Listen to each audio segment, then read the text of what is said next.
some cash. And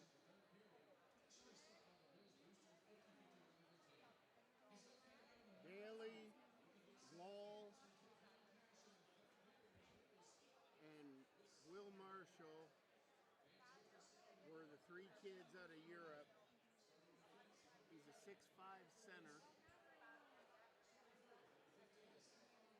Wall is? Michael Wall played in the St. Louis Blues, AAA all the way up. Mount St. Charles Academy. Played in the Null, Northeast Generals, NCDC, and then when he went to the AAU, he had 50 points in 15 games. But he quit hockey this year. Don't know why.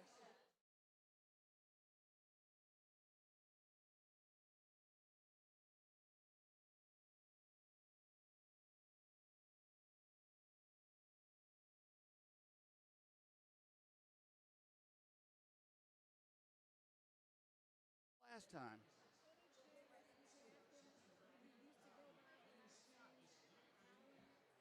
fans, the Bulls trade. Pat's on 3.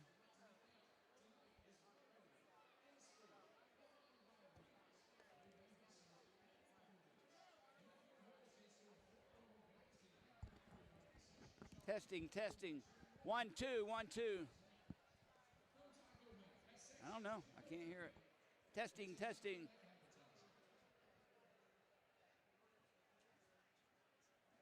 That should be it right there. Pat's on 3.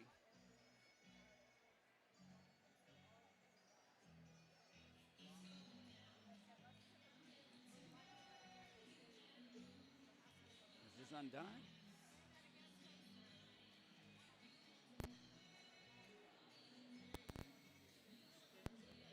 That's in. We'll just have to trust the music's playing by the level, I guess. All right, my starters are here. Thank you.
Are we on?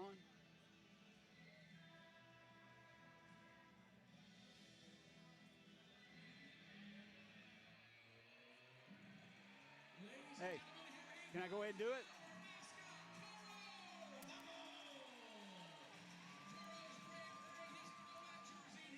Yep.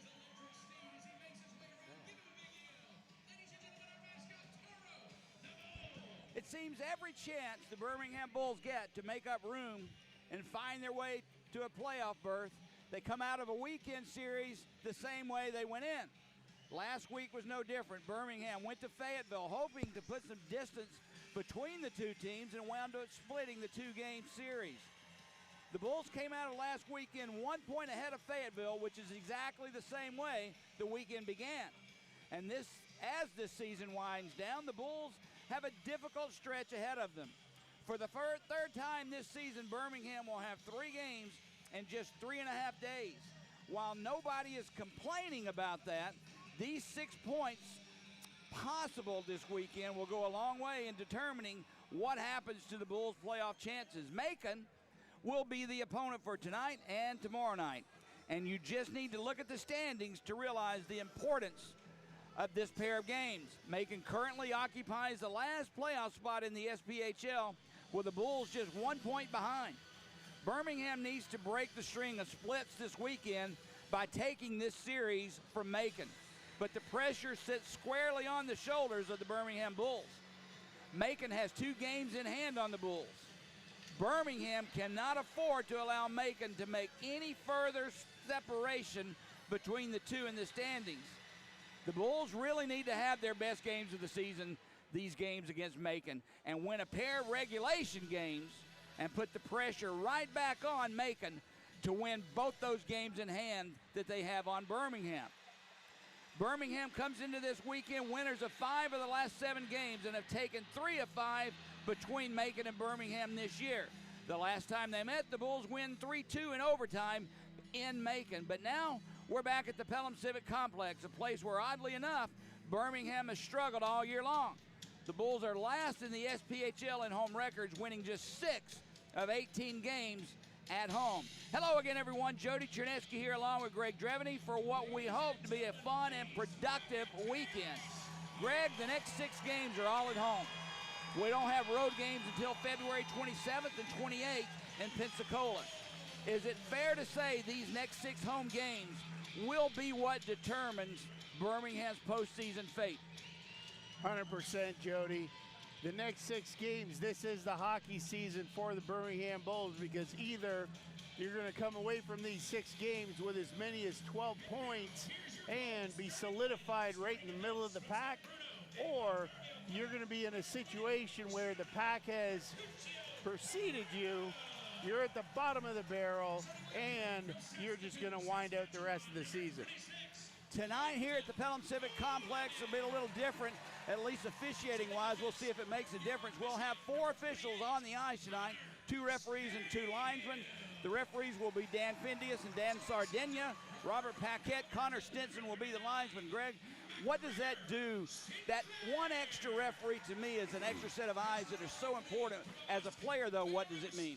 Well, I think, Jody, right off the hop, it cuts down all the nonsense that a lot of times we see some teams come in, especially when you have 3 officials, you know? Yeah. And it's what we like to call the old school hockey, you know, grabbing a guy by the back of the pants, hauling him down, and it's all line of sight because you only have one referee that can make the call.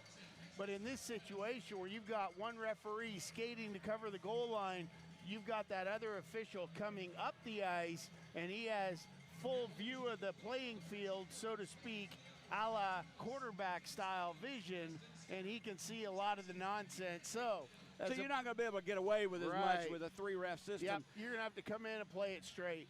We'll talk about some changes in the Birmingham roster in a few minutes. First, let's get to the starting lineups. First, for Macon, defensively, they'll go with former Bull Parker Allison, along with Michael Krupinski up front, Stefan Miklakos, along with Chris Mott, a newly signed player yesterday for the Mayhem, and Jake Goldowski, another former Birmingham Bull. We'll pause real quick for the playing of our national anthem, then we'll get back to our starting lineups. They're actually talking about the young hockey player Caden Fine, who lost his life playing hockey in Canada in a car accident. So we're going to pause real quick for a moment of silence for Caden and really his family too. Our hearts and prayers are with his dad Daniel, his mom Sherry, and his stepfather, his sister Audra, his brother Grayson, and the parents of his teammates JJ and Cameron.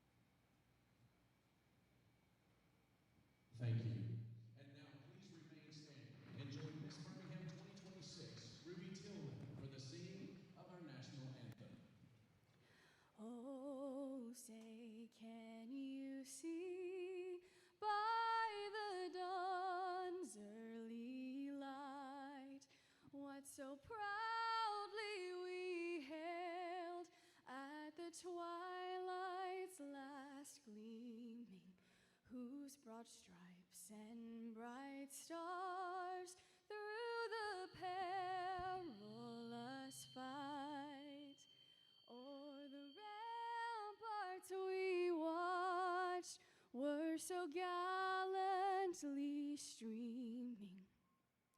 And the rockets' red glare, the bombs bursting in air, gave proof through the night that our flag was still there. Oh, say does that star-spangled banner yet wave o'er the land of the free and the home of the brave. All right, for the Birmingham Bulls defensively, we'll go with Connor Scahill, along with former Macon Mayhem, Jonathan Bartuccio Pereira. Up front, a new addition from an old guy in the lineup, Captain Colton Olenek, back in the lineup after 6 weeks on the IR. He'll be paired with McGregor Sinclair and Kip Ledzianko, the number 1 line for the Bulls. In goal, Macon will go with Josh Boyko. Josh comes in tonight's game with a record of 10, 11, 3, and 2, a goals against of 2.55, and a save percentage of .918. For Birmingham, Hayden Stewart gets the nod. 4-12, 0-3 for Hayden on the season, a 3.27 goals against, and a .906 save percentage. And Greg, along with Colton Olenek back in the lineup, Danny Wade also as well. A little fragile this year. Danny gets injured a lot, it seems like. He plays a few games, but when he's out there, he's a difference maker. Oh, definitely. Good to see Wade back in the lineup. One of the smartest players, hockey IQ-wise, Jody. And this guy just brings a different sense to the game when he's out there. He's not flashy offensively, but defensively, he knows how to cover holes and gaps that other guys create, and he makes the entire line better when he's out there. All right, we're underway here in the Pelham Civic Complex. Puck sent into the Macon zone. Boyko will play it himself. According to Craig Simchuk, Josh Boyko, the best goaltender in this league when the puck is on his stick. Into the near corner, played along the wall, past Mott. Birmingham's Olenek takes it away, cuts through the slot, back at the point for Scahill. Sends one around the net, near side. Kip Ledzianko catches up with it first. Taken away from him by Mott, who will clear it back into center ice. Puck laying loose there at the Bulls' blue line. Bartuccio Pereira picks it up for Birmingham, and he'll circle back and set the play. Nice pass ahead to Glover on the ice. Takes a shot, save made by Boyko. Puck comes in the near corner. Ibarra flings it to the far wall, but not out. Kept alive by the Bulls. There's a shot deflected in front. Goes just wide of Boyko, and the puck is chipped into center ice. All the way back in the Bull zone, Youngworth will play it around the far boards. Waite was there. He sends it back behind the net where it's played by Gagnon. Gagnon had it, tipped it to center ice. Waite comes in, sends one across. Pass, a save is made.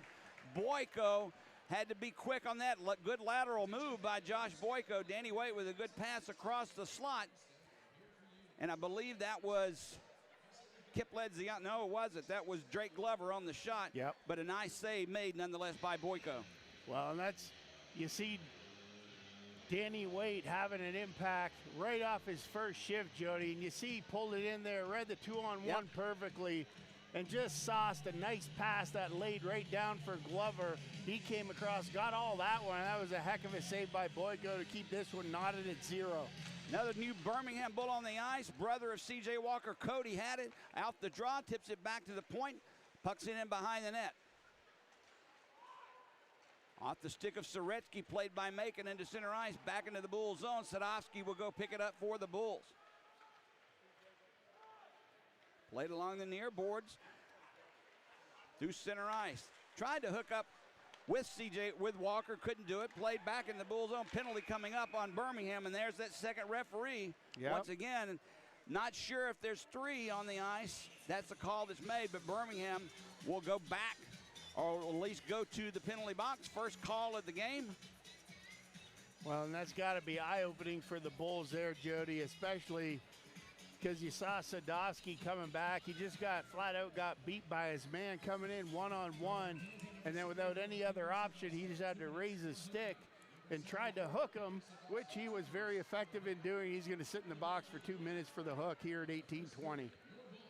All right, Birmingham will be on the penalty kill. Macon's power play on the year, 8th in the league, 16.3% success rate in front right off the bat. Steered aside by Stewart, played by the Mayhem. Back at the point, Parker Allison, a drive save again made by Stewart. Pad save, Birmingham can't clear. Kept alive. Near corner, played by May. Connor May slips behind the net, looks for a place to go, curls at the faceoff circle, drops it back to Allison. Sends one in front, looking for a deflection, knocked down and cleared by the Bulls. You can see Macon here on their power play, Jody. They're not trying to do anything fancy. They're just trying to get the puck up top, get some traffic in front, get as many shots away as they can. Witherspoon will take it now, leading scorer for Macon to Krupinski, who tips it into the far corner. Back behind the net, Gagnon has it, whips it around the boards. Funny hop off the boards, lying loose, kept alive by Macon. Ibarra tried to get it back to Krupinski. Knocked away, loose puck, Macon has it. Bottom of the faceoff circle, nice play by Walker, takes it away and sends it down the ice. Birmingham will change penalty killers, now out of Scahill, Soretsky, Bartuccio Pereira, and Colton Olenek. Through center ice, Macon will have it, drops it back for Krupinski. He'll bring it into the Bull zone for Goldowski. Around the Bulls net, goes far board, far side. Ibarra takes a big hit over there. Set it behind the net, Goldowski back for Krupinski. Cross ice pass, misconnects on Ibarra, taken away by Birmingham, and he'll clear it into the near corner. Soretsky going in after it, catches up with it first, actually before Beers. He'll tie it up behind the net. We have 15 seconds of power play time remaining for Macon. Krupinski with the puck. I'm not sure he's going to have time for another rush as we're down to 5 seconds. And it looks like Birmingham will kill this penalty. And we'll be back at full and even strength. This Sadowski back on the ice. Back through center ice, though. Macon will send it in. Right in on Stewart. Bouncing puck. Made the stick save. And just to calm things down, Stewart puts that mid over it, covers it up. A little traffic, little conversation afterwards in front, but a good penalty kill for the Bulls, Greg. Well, wise decision there by Stewart, especially with the snow plow, wall of snow coming in on him, as Macon screamed into the top of the paint there. But Macon came out extremely hot there on the initial power play, getting their first 3 shots, Jody, in like the first 10 seconds. And then after that, they just couldn't really get anything set up. Some good defensive play there by the Bulls. C.J. Walker with a big takeaway. And outside of that, good kill for the Bulls. On the draw in the Bull zone, control by Birmingham. Walker has it. He'll slide it back on his defense for Youngworth. Gives it up near side for Gagnon. They'll try it again off the stick of C.J. Walker. Into the crowd now to play. We'll have to... C.J. Walker and his brother, I'm not sure when the last time they played hockey together, Greg, but with the first initial being C in both their names, it's going to be a little difficult for my small pea brain to keep up with both. C.J. out there right now, Cody out there right now wearing number 12, C.J. wearing 17. Deneen, checked by Cody Walker, and the puck slides around far side where it's played by Macon. Goldowski. He lost it. Matt Wood tried to set it up in the slot. Nobody there except Macon, and we'll come away the other side now. Messier with the shot. Knocked down before it got anywhere, and Gagnon has it. Chips it ahead to Walker. Backhands one in, played easily by Macon, quickly the other way. That's Nathan Carl with it. He'll send it into the far corner. Goldowski going in after it along with Tracy. Loose there, picked up by the Bulls, and they'll just clear it into center ice. Picked up by Glover, drops it back for Tracy. That puck goes out of play, so a faceoff will come up in the Macon zone. Yeah, Jody, I think that, just to clarify for everybody watching on Flow Sports, C.J. Walker is wearing 12. Right. And Cody is wearing 17. Did I mix that up? I don't know. I'm just Well, making you clarified sure, it. That's right, good. just so we're right moving forward. That's what's going on out there. Cody Walker signed yesterday on a 5-game PTO. Played in Division III last year and also was a teammate, as an icing is called, a teammate of Macon's Max Messier back for the Hounds. Notre Dame Hounds yeah. in Alberta. Is that where it is? Yeah, I think so. Storied hockey program that puts a lot of players in the NHL. We saw him talking at least before the game there at center ice, and even my brain every once in a while can put 2 and 2 together. They were teammates back as a youth playing hockey for the Notre Dame Hounds. Well, big difference of Britain talking to him. Scores! Off the draw. That puck just bounced off the boards. And Birmingham with a little traffic in that face-off circle where the draw had just taken place. Sadowski gets the goal. Nobody deflected it in. I just think Boyko couldn't see the puck. I think there was too much traffic in front, Jody. And, you know, I know we weren't on the play-by-play there, but you know what? If that's what it takes for the Bulls to score goals, we'll just keep talking about other stuff throughout the entire night. We'll keep this one rolling. You know, when you never expect something to happen, that's when it happens. Amen. Sadowski picks up his 3rd goal of the season. We'll get the assist in a moment. Birmingham takes an important first goal and 1-goal lead. Puck behind the Macon net, played by Macon around the near side. Tracy blocks that exit pass, still loose along the near boards. In front, taken away nicely by Beers. Now Sinclair takes the puck away from him. This is loose along the far boards. Birmingham doing a really physical job of forechecking at this moment in the Macon zone.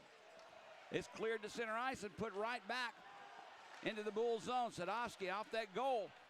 Little extra kick in his step, clears it to center ice, and Kipled's Zianko. He has it taken away from him by Rosenbaum, and the puck floats into the Macon bench, so we'll have another face-off, 14-16 to go here in the first period of play. Sadowski's 3rd goal of the season. McGregor Sinclair, the lone assist on the play. He won the draw, got it back to Sadowski, and it was just a wrister, Greg. Wasn't really a slap shot, or wasn't a tough shot at all. But with that traffic in front, Boyko just could not see the puck. When I talked to Craig Simchuk yesterday about Boyko and some of his stats that we'll get into in a second, he said the only way to beat the guy is to take his eyes away, and that's what happened right then. 100%. We talked about McGregor Sinclair, Jody, all year long about his unorthodox style of winning faceoffs back. And that was it. Yet again, we saw it. But nonetheless, he wins them, banked it off the wall. Sadowski skated in and just ripped one. But for Sinclair, getting that other assist, that puts 10 goals, 16 assists on the season. And that helps him secure that top 20 spot among league scorers. He's quietly turned in. He started the season slow. Let's just be honest. But he has just steadily, consistently found his way back into the scoring sheet. Off the draw, Birmingham Scahill puts it into the Macon zone where it's taken there. Sent near side for Deneen. Off the stick of Mott, deflects into the Bull zone. Stewart will play it. Backhands the pass for Scahill, taken away by Goldowski. Now it's loose in the corner, back behind the net. Goldowski is there. He couldn't center it for Carl, who was floating there under the faceoff circle, and the loose puck played behind the Birmingham net. Pass up through the slot for Hoppin. His shot saved and actually goes a little wide behind the net. Birmingham has it. Bartuccio Pereira knocks it away, and it comes along the near boards. Mott hit there by Pereira. Birmingham comes up with the puck. Long head-manning pass for Glover, knocked away by Macon, and it's taken by Witherspoon behind the net. Now through center ice. Witherspoon has it, dodges his own man, comes in. That shot is deflected by Gagnon into the corner. Squirts free behind the net. Gagnon has it. Dangerous pass through the slot, but he gets by everyone. Parker Allison will go back for Macon in his own zone and set the play there. He'll slide it over for Krupinski. Off behind Witherspoon, who will just regain possession and just send it in. He had a chance for a rush, but it didn't develop. Gagnon with the puck now. He'll backhand one. Knocked down. Regains possession for the Bulls. Ahead for Wood. Wood in front. There's a shot, goes wide. Off the stick of Soretsky. Nice play by Wood. Soretsky couldn't convert. In front, there's another shot. Wood off the stick of Krupinski. That one goes wide along the far boards. Ibarra, he missed it. Birmingham keeps it alive. Shot off the bad angle, save made by Boyko, and it goes into the netting and out of play. Greg, Birmingham seems to be working a lot harder in the offensive zone than we've seen them in the last few games. Well, definitely, Jody. You can see they're working the puck down low. They're sending multiple guys down there. And, you know, Grumpy Grandpa, who's always a fountain of knowledge, Jody, and, you know, one of our top listeners out there, he said that Notre Dame is in Saskatchewan. I thought it was Alberta. Yep. Well, Alberta, Saskatchewan, it's all relatively close, within a couple hundred miles. So off the draw, Boyko plays it. Tracy found it, though. Boyko tried to clear that puck, Greg, and almost did. Tracy was right there, though, put the shot right back in on Boyko, and he made the save. Faceoff will come up in the Macon zone once again. Birmingham out shooting Macon 6-5 right now, lead in the hockey game 1-0, 12:08 to go in the first period. Off the draw, played by Walker. Tried to get it to Sadowski. It gets past him, so Birmingham has to vacate, and Sadowski fires it in. Played by Boyko. Around the far boards from Messier. Now Connor May takes a hit, costs the puck up. Birmingham has it, and they'll bring it right back in. That's C.J. Walker. He puts the brakes on. Nice pass over for Sadowski. He takes the shot. Save made by Boyko.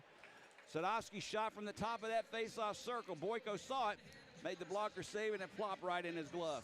And I don't know what was said to Sadowski after he took that initial 2-minute penalty, Jody, but I'm telling you, since he's come back on the ice after returning to the bench and coming back out in his last couple of shifts, he's been having some highlight reel plays here like I haven't seen all season. That's great to see. Sinclair on the draw for Birmingham. Loses it, taken by Macon. Sinclair gets it right back. There's a shot in front. Kip Ledzianko deflected it just high over the crossbar. Now Pereira has it. He lost it. Kicked by Mott. Pereira regains control, and Birmingham has it at center ice. Ledzianko puts it right back in. Boyko will play it himself. Loses it to Olenek. There's a centering pass. The shot goes wide from the point. Pereira puts it right back in. Gets past Olenek, far boards. Scahill has it. Back for Olenek behind the net. Pressured by Goldowski.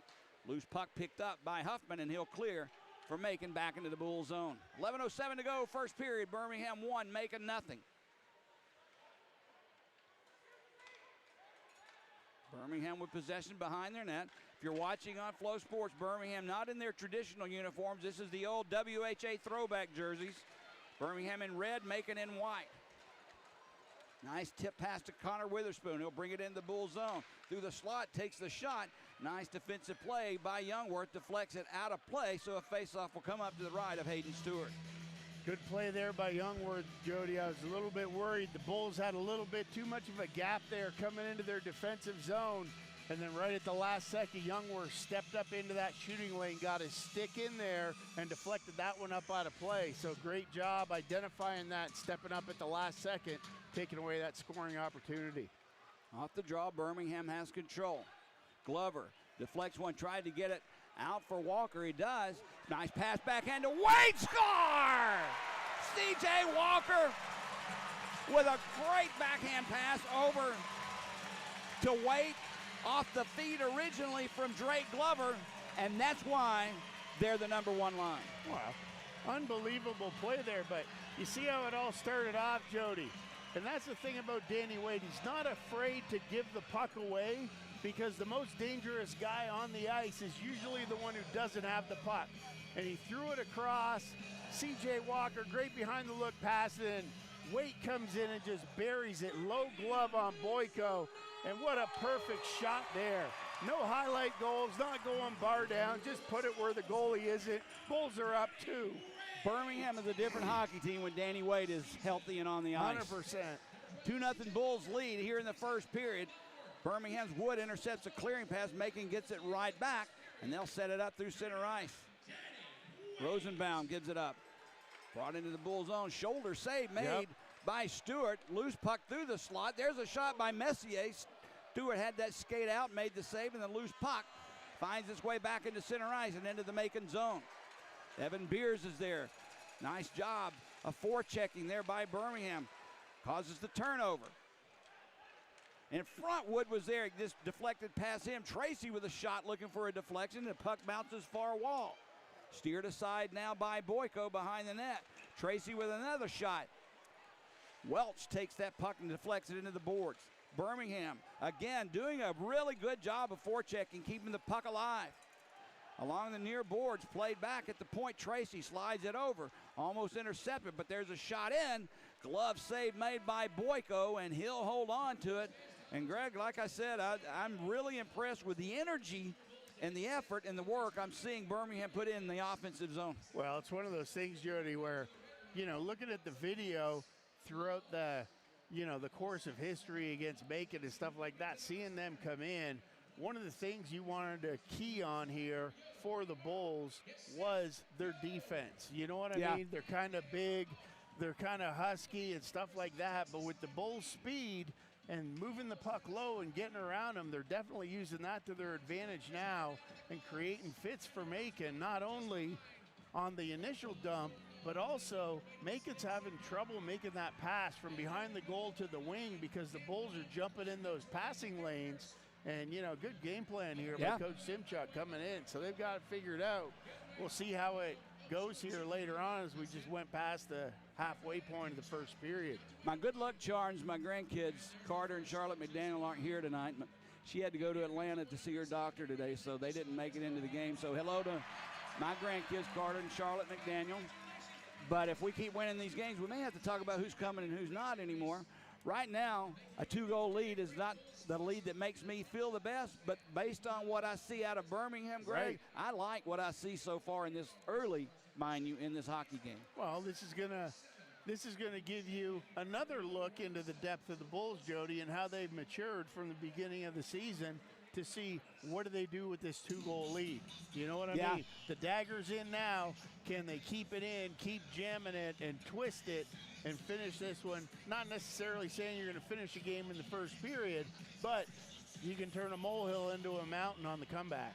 Off the draw, Deneen has it. He'll slide it behind the net for Huffman. Gets past Sadowski into the Bull zone. They'll have to hustle to pick it up. Tracy gets there first, sends it right back out. Sent back into the Macon zone. Boyko out of his net, stops it, and he'll backhand one over for Deneen. Gronick on him. Puck slides along the far wards. Nathan Carl has it. Birmingham takes it away. Gronick drops it for Tracy. His shot is blocked by Deneen. Fought for along the near wall. Still tied up there. Macon comes out with the puck. Huffman off the boards, connects there with Nathan Carl. Puts the brakes on, takes the shot. Wow. He used the Birmingham defensive Tracy to screen Stewart. It almost worked, but the shot goes wide. Bulls with the puck. Tried to hook it up for Sinclair, taken away by Ibarra. Now there's an extra step in Macon's game. Slides one over. There's in front. That was out. Was that Allison? No, it was Kelly. His shot goes wide. Now the puck is loose in the Bulls zone. Played by Ibarra behind the net. Kelly has it. Holds on to the puck, slides it behind the net. Witherspoon drops it off. Knocked away, and Birmingham will try and just get the puck out, take some pressure off, making it a good job to keep it in. They'll have to put it right back in. Witherspoon calling for the puck, slides one over. From Krupinski, his shot really just goes over the net, played along the far boards, and now back behind Tracy. Slides it over, and Birmingham will clear. Little flurry there by Macon, putting some pressure on. They'll bring it right back in. McLaughlin's a shot. Nice blocker save, or pad save made by Stewart, and Birmingham will put it back into center ice. Olenek is there, gets it ahead to Walker, waits cruising. Walker holds on to the puck, backhands one in deep. Off the boards, Beers will play it, wait on him. Tied up there, they'll try and knock it free. Still loose, picked up now finally by Macon. McLaughlin's can't get it out. Nice job, Bulls keep it alive in front. Goes wide, Pereira with a shot, that's knocked down by the defense of Rosenbaum. Now Birmingham try to keep it alive. Off the skate of Glover, comes to center ice. May has it, Connor May brings it in. Gets around Scahill, he'll drop it back, Birmingham intercepts. Pass over for Waite. Chris Costas with Glover and Pereira. Waite still with the puck, cuts behind the net. Try to backhand one to Glover, who'll pick the loose puck up. poked away from him. Glover fights back for possession in the near corner. Now Wade has it, sends one off the side of the net. Glover picks it up. Still holding on to the puck. Two Macon players tried to take it away, still loose. Look out. Big collision on the far wall. Now Deneen is over there with Glover. Puck squirts around near side, picked up by the Bulls. They'll backhand one in deep. Pressure put on by the Bulls. Glover with it, behind the net. Back right out in front. That shot never made it through. He tried a wrap around, but it went to the far post and beyond for Soretsky. Now Matt Wood has it. Soretsky picks the loose puck up for the Bulls, drops it back for Wood. Tried to get it out for the defense. Now they're calling for a delay of game penalty, but I do believe that was deflected by Birmingham out of play, so I don't think anything's going to come of that.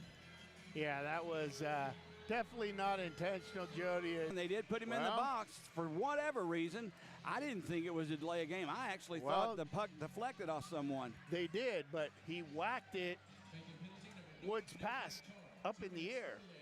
2 minutes for delay of game, so they're going to call gets it. The call. Unintentional or not, Shazam enter that mysterious second referee, Jody. And Birmingham has the top power play unit in the league, 24% success rate, 31 power play goals on the year. And right off the draw, sent back into the Bull zone, and we'll set the play up there. Scahill. Puck behind the net. Connor Scahill steps out. 4 players alongside. Here we go. Soretsky brings the puck into the Macon zone. Scahill is there. Soretsky holds on to the puck, drops it far boards. Back for Scahill. Near side, Waite. Waite plays it down low. Return pass off the post, Colton Olenek. He had it there, one-timer just off the far post.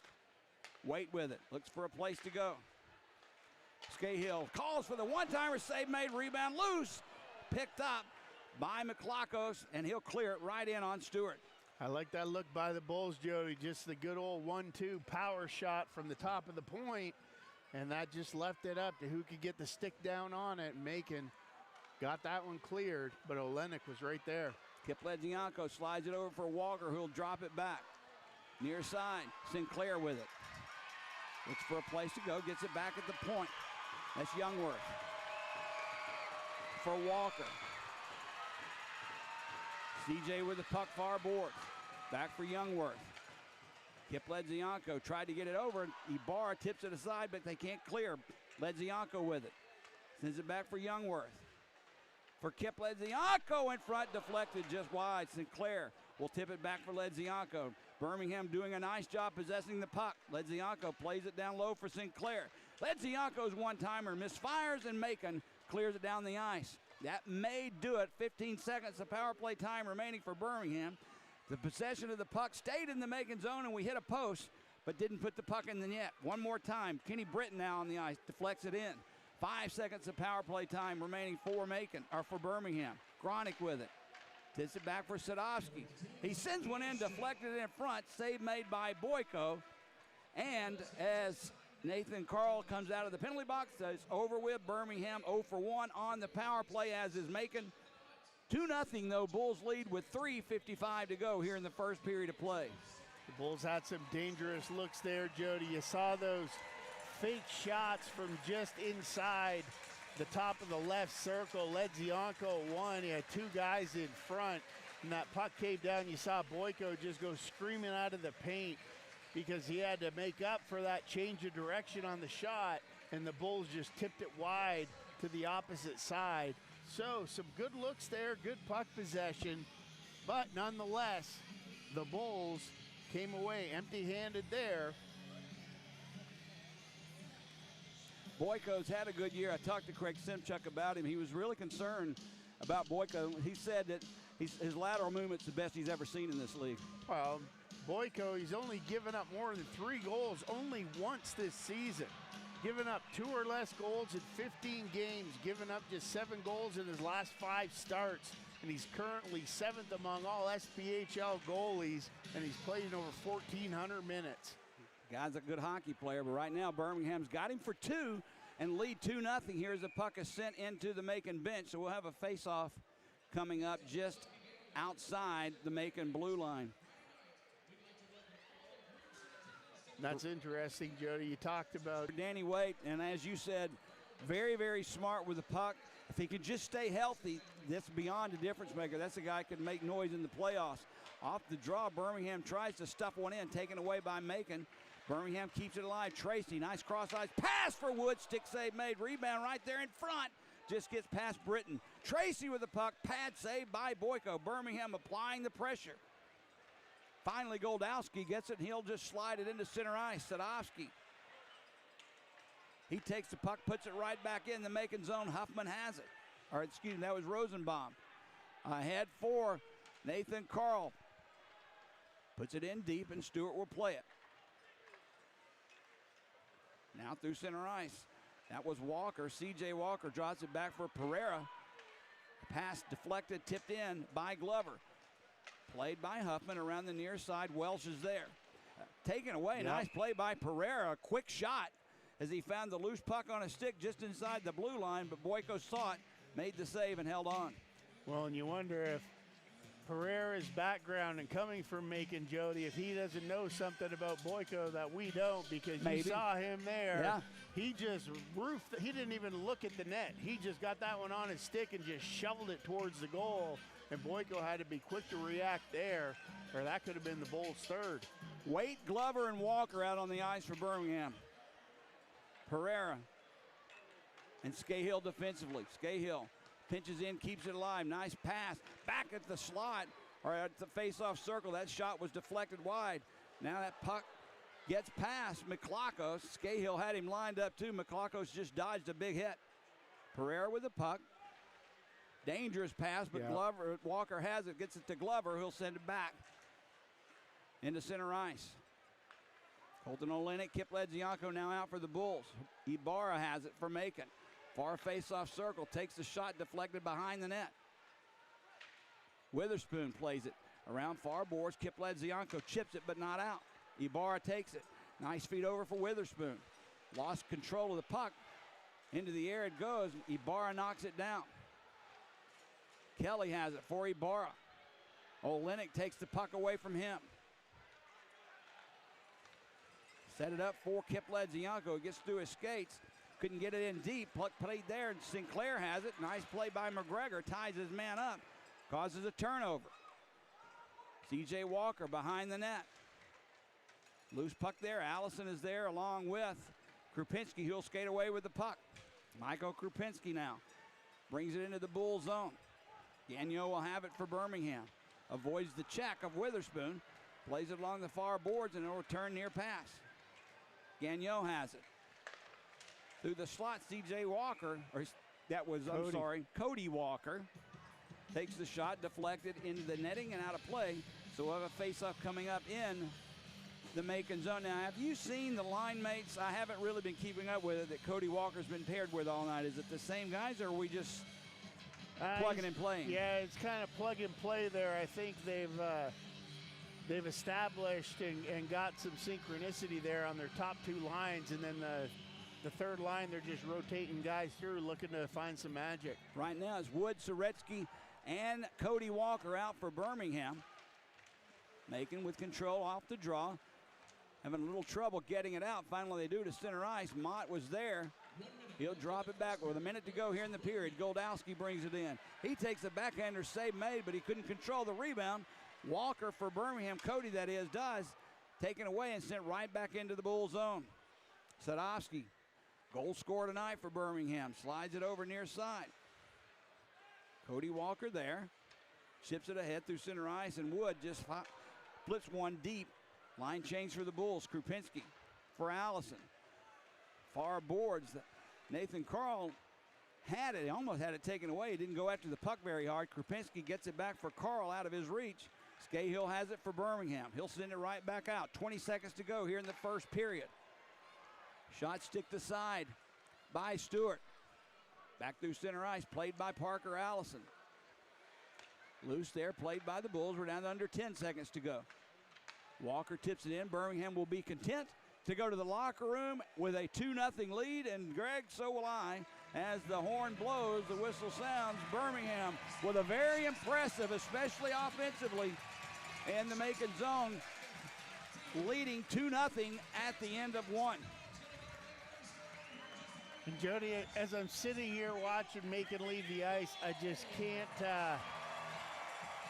I don't think we saw Macon's best game in that period. Not at all. We know this is a better hockey team than what we just saw. We know that. There's a little something going on. Not sure if it's bus legs or, whatever the case may be, but I guarantee you that we are going to see a different Macon team, if not at the start of the second period, at the start of the third period, because to me they just seemed flat.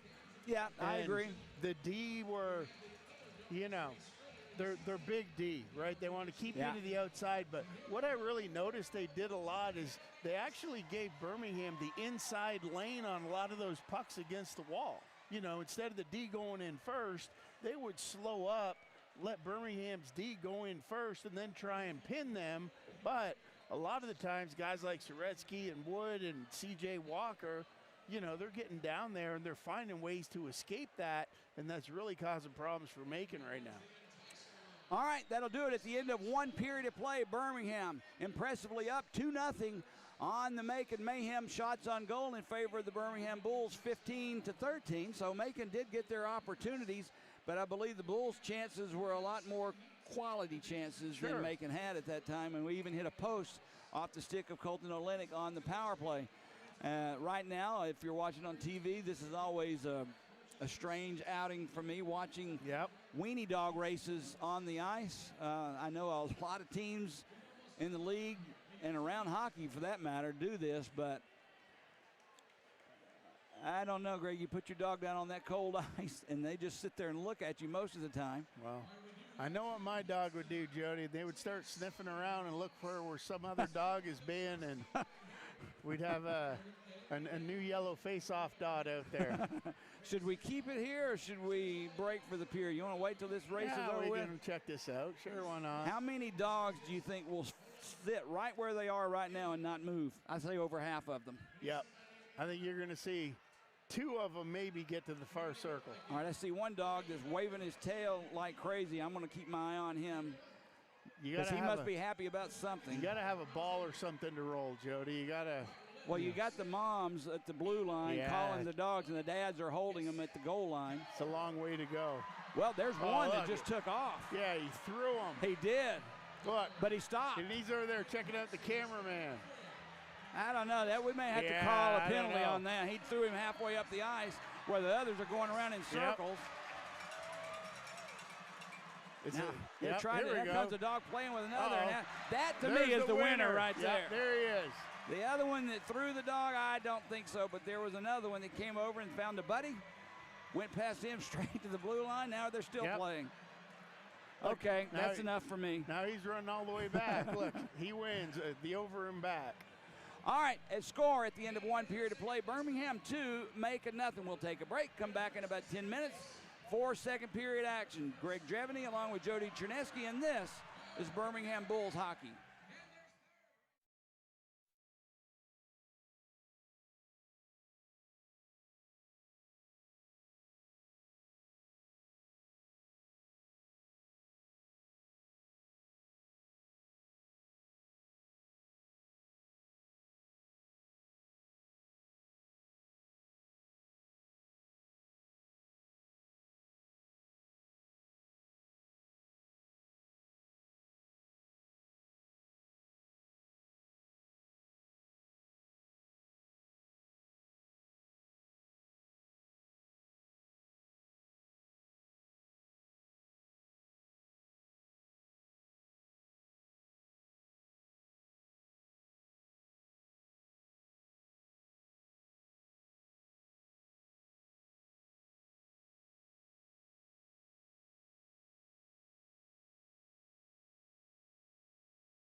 first period intermission around the league. All eyes and all teams are playing tonight, as we've got a log jam from 6th to 10th. 6th place Knoxville sitting at 39 points, 38 games played. Quad City in 7th, 39 points, 41 games played. Macon sitting in 8th spot, 38 points with 37 games played, and the Bulls are a slot behind them in 9th with 37 points, and Fayetteville picks up the 10 spot with 35 points. And around the league, Roanoke and Fayetteville to start things off, 16:50 to go in the third period. They're tied at 1. Knoxville, and they're one of the teams mentioned in 6th spot. Pensacola's in 3rd place in the standings, and Knoxville up 5-1 with 14 minutes to go in the second period. Here in Birmingham, the Bulls up 2-0 over Macon at the end of the first. Huntsville and Evansville, they're knotted at 0, 17 minutes and change to go in the second period. Peoria and Quad City, no score there after 1. And that wraps up the Around the League. Well, I'm a little surprised at the margin between Knoxville and Pensacola. Last we saw Pensacola, I was really impressed with them, Right. especially their size. They were number 1 in the league for a while, but Peoria has just left everyone in the dust. But as last year was as evidence, Evansville winning the championship out of 8th place in the league, anything's possible. And if all things go good for Birmingham, or perfect for Birmingham this weekend, we have 2 more periods here tonight. I'm just speculating. I'm not stating anything. But if Birmingham can come out with a regulation win tonight and tomorrow and do well against Huntsville on Monday enough to get a couple of points or at least one, we literally could come out in 6th place in the standings over the weekend, depending on what happens around the league. But right now, I have a feeling that Macon's going to come out and look like a completely different team this period. Oh, 100%. And we'll see how the Bulls respond after having a first period like that, if they come out and they continue to apply the pressure and get that puck deep here on Macon. All right, we're about set for action here in the second period. Face-off coming up. Sinclair on the draw for Birmingham, loses it. Macon will have it. They'll set the play in their own end. Parker Allison ahead for Ibarra, tips it in right in on Stewart. He'll leave it behind his net. Played it far side. Pereira through center ice. Macon has it. Allison whipped the pass over off the mark. Puck comes right out to Stewart. He had to clear it for Bartuccio Pereira. Puck deflects off the Bulls back into the Macon zone. No icing is called as Parker Allison will pick it up for the Mayhem. Drops it back for Krupinski. Birmingham takes the puck away, near side, face-off circle. Kip Ledzianko with a pass in front. Keep an eye on Kip. He got hit really oddly and hard right behind that Macon net. Made the play, but comes right to the bench. Now Birmingham through center ice. Danny Wade has it. He and Glover kind of cross pass there. The puck gets away from both, and now it's played by Macon back into the Birmingham end of the ice. Back behind the net, Youngworth will pick it up for the Bulls. Pass ahead through center ice for C.J. Walker, connects. Tried to get it up. That side for Glover. It gets away from him, and the puck comes around near side.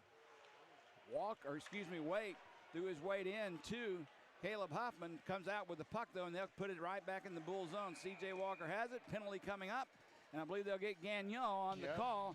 And if so, that just adds to Gagnon's total. He's not doing well in the minor penalties this year. How many is that, Jody? That's going to put him at 60 penalty minutes on the season. Yeah, but the problem with that, Greg, is the 60 penalty minutes are one thing, but Gagnon leads the league in minor penalties. Minutes, right. So it's and that's power plays every time you do that. 30 deuces, Jody. That puts your team in a precarious situation. Nothing intentional, I'm sure, and it's, you know, I'm not knocking Gagnon, but it's, the facts are there. We got to cut down on the minor penalties. Right. Second power play of the night for Macon. They're 0 for 1. Birmingham's Cahill loses possession of the puck. Far side is played by Soreski, chips away from him, and Birmingham's Wood skates away. He'll bring it into the Macon zone. Can't get past Krupinski, though. Puck tied up in the corner. Wood still has it, knocked off the play by Krupinski, but ties the puck up. Finally, Michael Krupinski tips it out for Goldowski, and here we go the other way. Krupinski with the puck, drops it. Back for Beers. He puts the brakes on. Gets it ahead for Witherspoon. For Goldowski, sets it up for Ibarra, chips it to Krupinski. Now back at the point, Beers has it. Cross-ice pass, Goldowski. He takes the shot loose right in front of Stewart. It never made it through to him. Puck played behind the net and to the far boards. Birmingham has a chance for a 2-on-1. Gets it ahead to Sinclair. Just he and Boyko. Sinclair score! That puck got away from Macon, and what I thought was going to be a slowly developing 2-on-1 turned into a breakaway for Sinclair, and he roofed it right off that left-hand side of Boyko. Birmingham on the shorthanded goal, up 3-0. Well, you definitely want to check the scouting report on Boyko there, Jody, because you can see the Bulls are not coming in necessarily trying to shoot high over his glove. But that position there, Sinclair just went under the glove of Boyko, but he was out far enough that it careened up into the net. Great shot selection there by Sinclair, and the Bulls open the gap even more, going up 3. 2:14 the time of that goal here in the second period. Macon still on the power play, but now Birmingham up 3-0.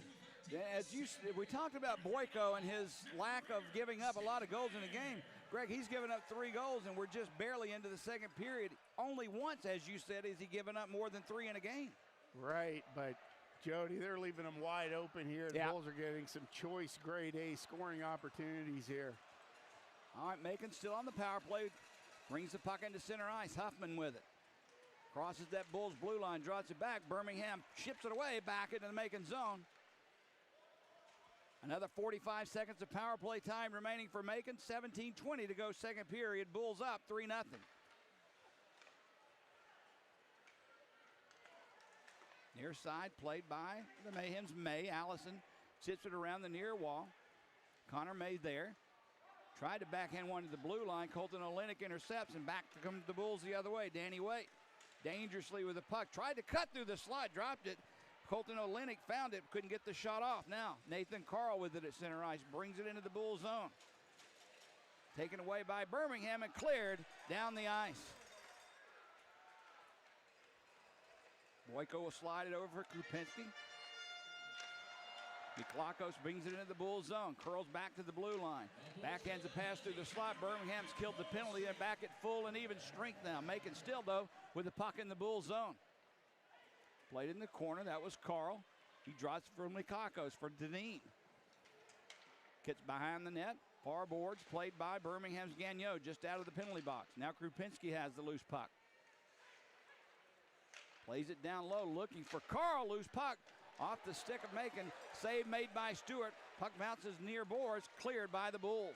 Good job there by Gronick to find that loose rebound there in the slot and clear it away from harm's way. Now Mott playing in his first game for Macon with the puck, almost taken away by Kip Ledzianko. He'll slide it just to get away from Kip's forechecking for Krupinski. He can't clear. Loose puck, though, picked up by Mott, and he'll skate away 3-on-2 for Macon. Near side, Kelly with it. Through the slot, Deneen's shot affected there by Kip Ledzianko. He lifted his stick and never got the shot off. Nice play by Kip. Out through center ice, just out of the reach of Ledzianko. Played back into the Bulls zone now with 15:30 to go here in the second period. Bulls up 3-0. Off the boards, funny hop. Taken now by Kip Ledzianko. Again, through center ice, Macon will have it. Beers for Kelly. Kelly tried to get it in deep. Goldowski's there to help, but Macon could not do it. They'll have to vacate the Bull zone. Beers will bring it in. Tracy on Beers. Goldowski picks the loose puck up. He'll send it back to the point. Along the far boards, gets past Ledzianko. There's a shot, another shoulder save made by Stewart. Almost knocked the net off the moorings. Puck bounces back on the ice, and he covers it. So 14:54 to go here in the second period. Bulls on the first media timeout of the second, leading 3-0. And Jody, you can definitely see the impact of C.J. Walker and Drake Glover when they're out there. I mean, these guys doing some heavy lifting for Birmingham. C.J. Walker has 20 points in 17 games and has 6 points in the last 3 Bulls games. So you talk about the impact of two guys, and Walker and Glover, they were late comers. They weren't here at the start of the season, came in just before Christmas. But then you talk about Glover, for his 24 points, 15 goals, 9 assists in just 22 games. And on a team that was fighting to make the playoffs, Glover has managed a +9 rating. That's the most amazing stat I've seen this year out of Birmingham. And that is what we always talk about, Jody. It doesn't matter how many points. Don't get me wrong, points are important, but it's that plus-minus that tells you what's a guy worth when the chips are down and it's 5-on-5, nose-to-nose hockey. Does he cost you goals when you're on the ice, or does he not?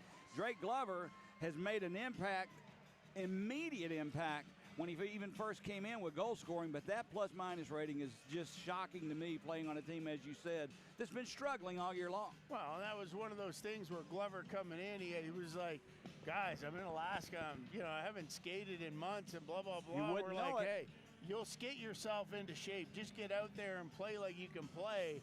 And sometimes you don't have to be in shape, Jody, if you can play smart. Off the draw, Bulls have it. C.J. Walker will skate ahead through center ice. Welsh tries to take the puck away. C.J. brings it in. Whistle blows. Offside will be the call on Birmingham. That was pretty close to a slash as Walker carried the puck into the blue line, but the whistle blew, I guess, before that happened. Yeah, there was a lot going on there. If Walker hadn't blown an edge coming across, Jody, I think it might have got a little closer look. But nonetheless, they'll face off here in the neutral zone. Off the draw, played by Macon. Parker Allison with it. Off the skate of Welsh, played along the near side. Ibarra is there, puts it right back behind the Bulls' net. Gagnon picks it up. Now through center ice, Birmingham skates away. C.J. Walker with it. 2 men on him. He drops it back, taken away by Welsh, and he'll drop it behind his own net. Macon looks like they've settled down a little bit after that last Bulls goal. We'll see at that last, but they're playing a lot better in their own end. Now a whistle blows. Well, they are. It's one of those things, too, Jody, where even coaching, there's a certain degree of, I don't know, lack of defense when you put a power play unit out there and you go with 4 forwards and 1 defenseman, as most teams do. I got too many men on the ice on the Bulls. Oh, boy. Not what you need. Right. I mean, a bench minor is not what you need when you're up 3-0 and actually controlling the game. This will be Macon's 3rd power play of the night. They're 0 for 2 so far. Birmingham, the last power play they gave up, scores a shorthanded goal. They're 4th of the season. So Birmingham's capable of putting the puck in the net. Right. Shorthanded. But at this point, Greg, I'll just take the penalty kill. Right. Face off in the Bull zone to the left of Hayden Stewart. I wondered why that whistle blew as it did. Now I know. Parker Allison with the puck.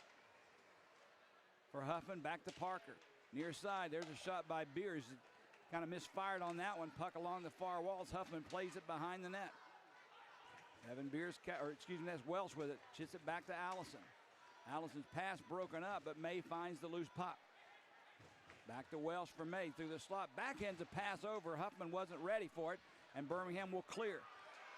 Kepledzianko will bring it back into the Macon zone. Drops it for Sinclair. Sinclair along the near wall, just gets it right back out to kill some time. And Birmingham now fires it down the ice. Good stick handling there by Sinclair. Pulled that one out. He had nowhere to go, so he just lobbed it all the way back to his D partner. Killed a few seconds off the clock, and now Macon has to reset and come back to full 200 feet. A minute left in the Macon power play as Beers will bring it into the Bulls zone. Goldowski with it. Around the boards played by Ibarra, far side. Krupinski with it. To Ibarra. There's a shot save made, pad save made by Stewart. Loose puck in the near face-off circle, controlled by the Mayhem. Beers sends it in, looking for a deflection, a little too high on the shot, and the Bulls clear the puck down the ice. Hayden Stewart standing tall for the Bulls in that net, Jody, and that's something we'll talk about here at the next break. Beers with the puck. He'll skate away. We're down to 30 seconds of power play time remaining for Macon. Witherspoon had it taken away from him. Walker, a nice play off the stick of Glover. He had a chance to split the defense, but couldn't control the puck. Now a giveaway. Here comes Birmingham back in. Shot save made by Boyko. That was a dangerous when the rebound goes wide. Ibarra with the puck. He loses it, and Sadowski will fire it right back down. Nice penalty kill for the Bulls as we're down to 2 seconds, one, and that'll do it. Third power play of the night goes by the wayside for Macon. They're 0 for 3 now. Birmingham back at full strength. And that always helps give you that little boost, Jody, when you have a little hiccup there with the too many men on the ice. But to get free and clear of that without anything against is a big help for the Bulls. Now Grane hits Deneen. Puck fires back into the Bull zone. Played along the near wall. Huffman for Mott. His shot. That one kind of fooled Stewart. Puck is loose. They thought it went into the netting. Everyone stopped. Ball's down, and Birmingham's Gronick skates away. Ahead for Britton.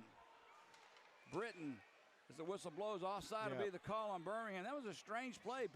The players just stopped. They thought the whistle was going to blow, but apparently the puck did not escape the zone. Well, right from the hop, Jody, and you talk about the goals that you score, and, you know, we say shoot from anywhere, and there was another example right there of just a spin around, no-look rip that went high on Stewart, just got past him. He did a good job shouldering up to the post. That hit the outside of the post, creamed up off the glass. Nobody was sure where it went. Off the draw, Birmingham has it, and they'll put it into the Macon zone. Off the skate of Huffman, he'll regain possession, try and get it out, and does. McLachos has it.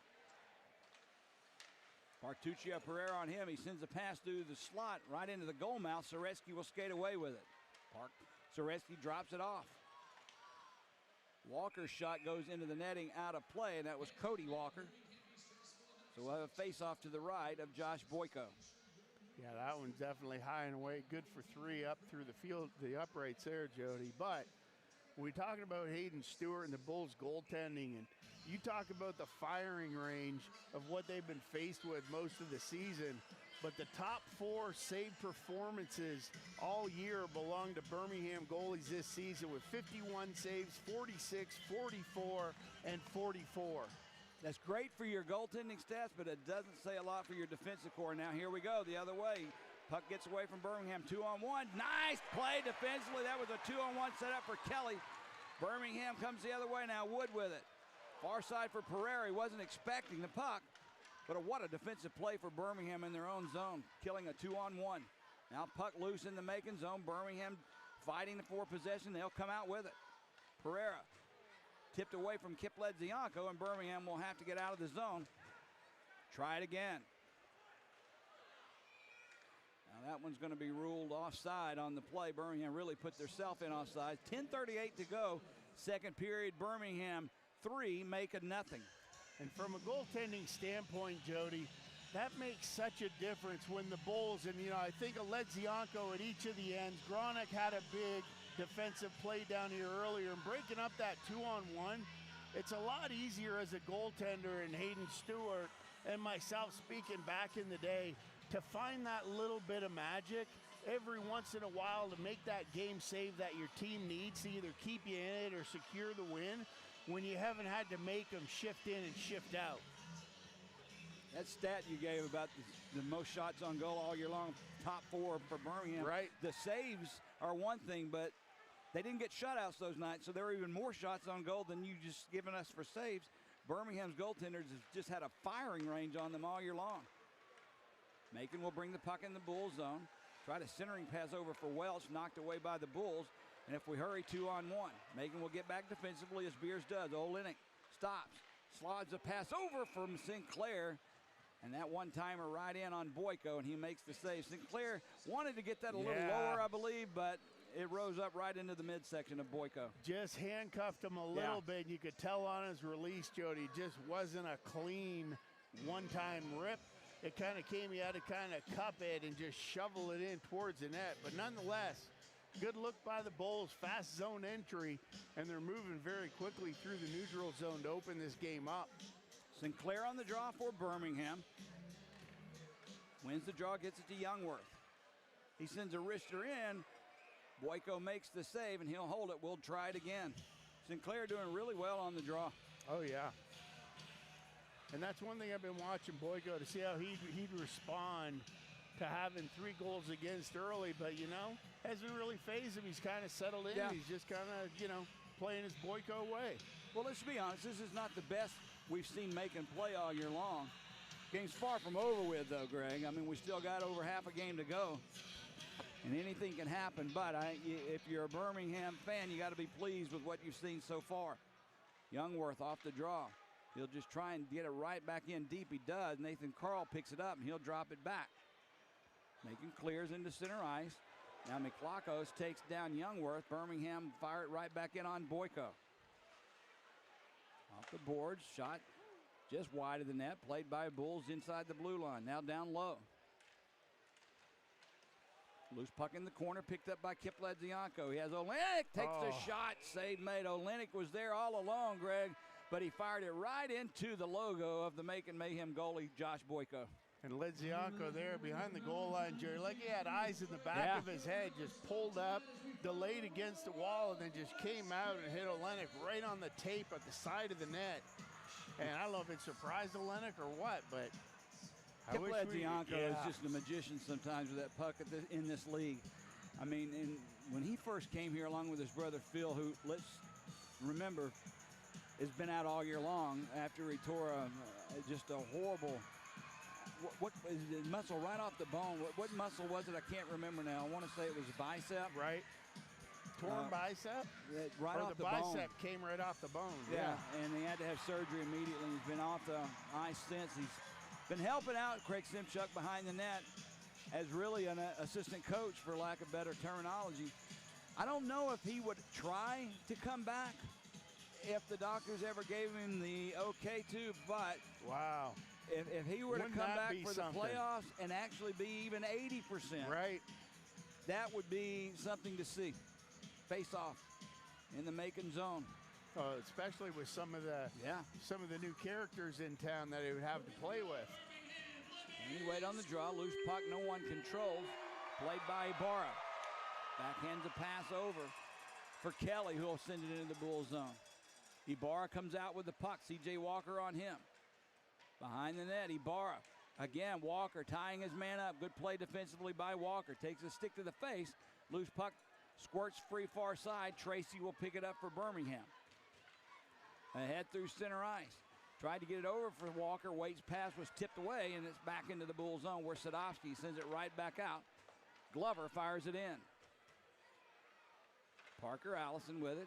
He can't get it past his own net. Plays it on the far side. Kelly loses possession of the puck. Parker Allison with it. Gets it ahead for Kelly. Bulls keep it alive. Walker takes the shot. Stick save made by Boyko. Now Glover ties up Kelly. Witherspoon comes in to try and do something with the puck for Macon. They can't clear it. Finally, through the slot, puck comes near boards, and Krupinski will just fire it down the ice. Stewart plays it, so no icing. Both team changing lines. Kenny Britton tried to accept the pass, but it's deflected into the stands out of play off Kenny's stick. So a faceoff comes just outside the Macon blue line. 8:23 to go now here in the second period. And you see, that's one thing right there. If you notice, Jody, is the Bulls defense had full possession of the puck down there at the bottom of their circle with two Macon guys coming across the blue line. Both of them are trapped because the Bulls forwards are stretching forward in the neutral zone, and that's where the Bulls have been dominating them all night. Macon dumps the puck in. Played along the far walls. Mott, a centering pass for Messier. Shot was taken. Save made by Stewart on that one-timer by Max Messier. Yeah, Messier not getting a lot of ice time, Jody. No, and that kind of surprises me, to be honest with you. When you look on the ice and see his physical presence, you know that's not an easy man to get past if you're carrying the puck in the offensive zone. And I'm telling you, big guys like that, a lot of their game is about confidence and how much you use them, you know? Gronick on the draw for Birmingham, along with Goldowski. Loose, tied up. Scahill lost it. Mott takes that shot, gloved out of the air by Stewart. Not sure that was on net, but anyway, Stewart makes it look easy, and that's not. Too close to call from up here, Jody, but hey, I'm glad Stewart got his glove on that when he saw it all the way. Bulls did a good job of clearing that shooting lane for him. And you're not going to score very often on Hayden Stewart up high from out there. So good job by Stewie to pull that one down. You know, his record doesn't indicate it this year, only 4 wins, but he has not had a bad year. And he's far, far, far ahead as far as Birmingham goaltenders go. He is the best goaltender we have now. Taylor Joseph playing very good as well, but you feel good with Stewart in the net. Now puck tied up in front of the Bulls bench. Gronick and Mott both go down. Puck floats into the Bulls bench, so we'll have a face-off at center ice. Well, it's just about that leadership that Stewie brings, Jody, that carries out from the locker room. You know what I mean? A guy who's been here for multiple years, and you just feel like, you know, if a goaltender could wear a C on his jersey, that would definitely be Hayden Stewart for the Bulls. I agree. You know, Austin Lotz last year. Yeah, 100%. And those guys are just a foundation of everything that moves forward with this team. So very fortunate in Austin Lotz retiring last year that Hayden Stewart stuck around to pick up the bill for the Bulls. Heard Scotty Bowman say one time, you build a hockey team from the net out, and I think he's on to something. Yep. Bulls with the puck far side, Gagnon with it, trying to get it for Gronick, get past everyone. So this will be icing on the Bulls. No, they'll wave it off. Yep. Parker Allison sends it around near boards. Kelly has it. Justin Kelly can't hook up with Witherspoon, but Gagnon hauls him down on the trip. So Birmingham will go back on the penalty kill for the 4th time tonight. Gagnon, a little careless with his stick at that moment. Yeah, I was going to say, you know, and I'm trying to, like, analyze the penalties now, Jody, and be like, you know, it's not that he's intentionally going out and trying to get penalties. He's just, you know, a little carefree and reckless with how he swings his stick around. And, you know, whether or not he meant to do that, the bottom line is it hit the guy in the skates, down he goes. So, and we're on the penalty kill. You're going to go to the box for 2 minutes for tripping here with 7:30 to go in the second period. The last thing you want to happen is to be looking at the scoreboard and see 3-1 instead. Big penalty kill here for the Birmingham Bulls. Face off in the Bulls zone. They'll try it again.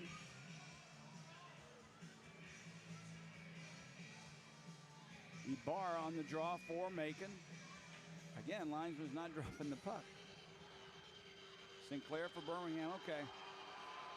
Yeah. Ibarra is going to be tossed, and Witherspoon will come in his place.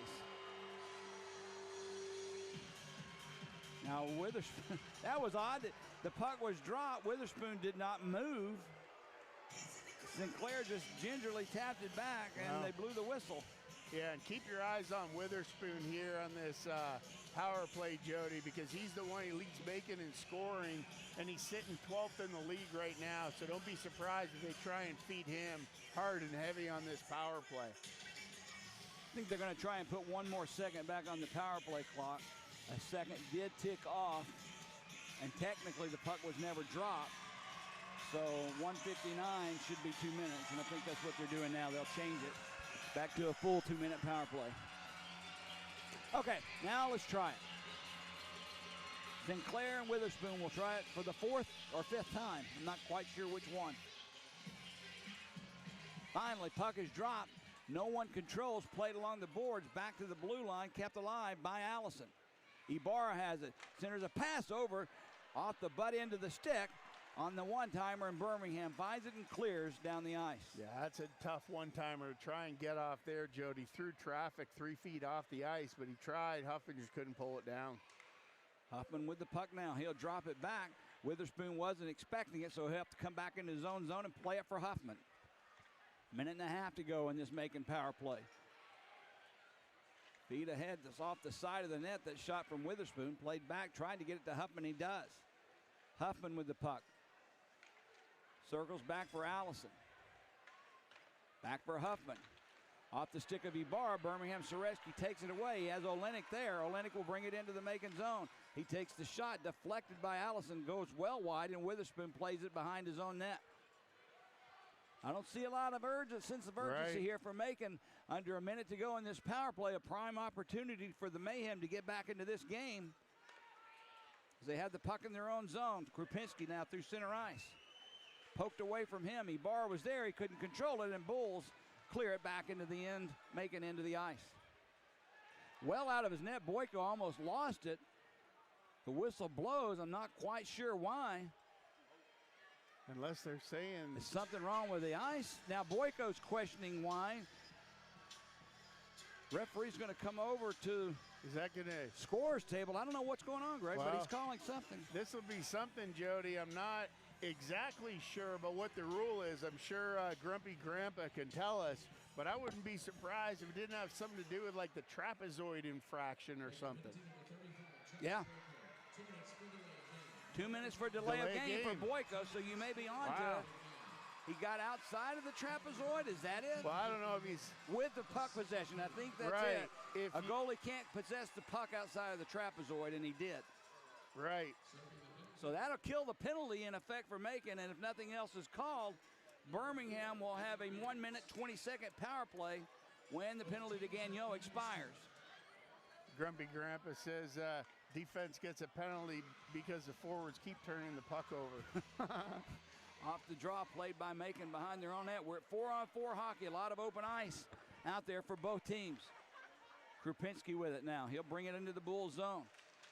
Gets past Scahill, and I believe that was Wood, but his shot deflected into the netting out of play, so we'll have a face-off back in the Bull zone. That was Pereira coming back, cutting back through that box and making a big defensive play there for the Bulls, Jody. Like I said, the Bulls, they're not being overly active on defense, but they are in the right spot at the right time, really doing a good job breaking up these plays by Macon. It's been early on in Jonathan Bartuccio Pereira's Bulls career, but you got to like what you see Oh, yeah. so far. He's at times been the best defenseman on the ice for Birmingham. Now Birmingham almost coughs it up, played back behind their own net now. And that's Danny Waite. Tries to curl away from Goldowski. Look out, Danny, right through the slide in front of his own netminder. Still with possession of the puck, though. Brings it into the Macon zone. What a play. Wood has it. Back to Danny Waite. Avoids the check. Birmingham on the power play as Gagnon's back on the ice. Macon had possession, lost it. A centering pass out for the Bulls. That's Wood. Near face-off circle. Wood comes in, backhands one just inches wide of the far post. Now a penalty coming up. And I believe they're going to call this on Macon as well. An interference call. Or are they going to call it on Birmingham? Yeah. Yeah, I think they're going to call. The Bulls will be. That was Wood. Yeah, Wood came charging through and kind of jumped up as he jumped through the paint, Jody, coming right to left across, going down into that corner. And Boyko was up. Boyko was in the blue paint, though, so that's Right. That's but- the correct call then. Yeah, I mean, Boyko did a good job dressing that one up, but Wood wasn't going in looking to hit him, but nonetheless. Only 15 seconds of power play time for Birmingham, but still counts as a power play opportunity. We're back to 4-on-4 hockey again. Now, if nothing else is called, Macon gets the power play for 55 seconds. Right. And just a different game out here when you're playing 4-on-4, Jody. It is. So important to make sure everybody knows who their assignment is, who the men are, and it's a lot easier. There's another muffed up drop. Yeah, we're having trouble with dropping the puck tonight with Yeah. the linesmen. Let's just be honest about it. Sinclair on the draw for Birmingham, won by Witherspoon. Krupinski has it. There's a turnaround shot off the skate of Witherspoon. Back to Krupinski. He takes a shot off the leg of the Bulls in front, and if we can hurry, 3-on-2 the other way. Sinclair had it knocked away from him, though, by Krupinski, and they'll send it back into the Bulls zone. Tracy with it. Back behind his own net for Sadovsky. Ledzianko will pick the puck up for the Bulls and skate away with Sinclair. Gets it to McGregor. Draws it for Kip. Kip takes the shot. Wow. That one got a piece of Boyko and comes in the near corner. Ibarra chips it for Krupinski. And with another 20 seconds to go on the penalty that was credited to Josh Boyko, Macon will be on the power play. Witherspoon drops it back in his own zone to nobody. So both Deneen and Krupinski go back after the puck. C.J. Walker, a nice job to keep it alive for the Bulls. Nice job of forechecking. Walker behind his own net. Nobody out in front. Gets it back to the blue line. Gagnon with it. Birmingham's now on the penalty kill. Youngworth with it. Plays it into the near corner. Gagnon, a shot looking for a deflection in front. Couldn't get it. Birmingham with another 40 seconds to go to kill this penalty. Now off the stick. Back into the Bull zone played by the Mayhem. Colton Olenek finds the puck, and he'll just chip it himself down the ice. Macon just looks a little off tonight, Greg. Right. The Bulls have a lot of time and space down too low. much. Yep. And they were even shorthanded when that was happening. Parker Allison with it. Sends it near side, played by Goldowski behind the net for Stewart, who will play it around the far boards. Kept alive by Welch. Gets it behind the net. Poked away from Kelly by Gagnon. Comes right out in front. Olenek is there for Birmingham, and it's off the leg of Soretsky, but back into center ice. And that'll do it for the power play for Macon. They're 0-4-4 as Huffman brings it back into the Bull zone. Behind the net, Gagnon plays it far boards. Goldowski will pick the loose puck up. Gets it back for Beers, looking for a deflection in front. Gets past everyone. Now Pereira spun away, held by Goldowski. Yep. No call. Birmingham Soretsky has the loose puck up. Backhands one into center ice. That's an odd one, Greg. Well, Goldowski's one of those guys, Jody, that when he's on, you notice him out there. I haven't really noticed him tonight until just recently. Ibarra tried to set it up for Goldowski, taken away by the Bulls, Soretsky. He can't clear, though, kept alive. Look out, there's Ibarra, shot, save, rebound, score, Miklakos. And that is a giveaway and handed right back to Macon. And now we got a 3-1 hockey game with 2:31 to go in the second period, and this is a brand new game, Greg. Well, definitely one of those things. This is what the Bulls didn't want to happen because Macon hasn't been doing anything to really take the game to the Bulls. But that was a giveaway. They just sat back and waited and waited. You talk about those transition area turnovers at your blue line either way, and the Bulls guilty of one there. Stewart made the first save, but could not hammer Klocko is coming in on the rebound. 3-1 game, and a 2-goal lead, Jody, is what? That's the worst lead in hockey. Most dangerous lead in hockey. For Miklakos, that's his 6th goal of the season. Time of the goal, 17:29.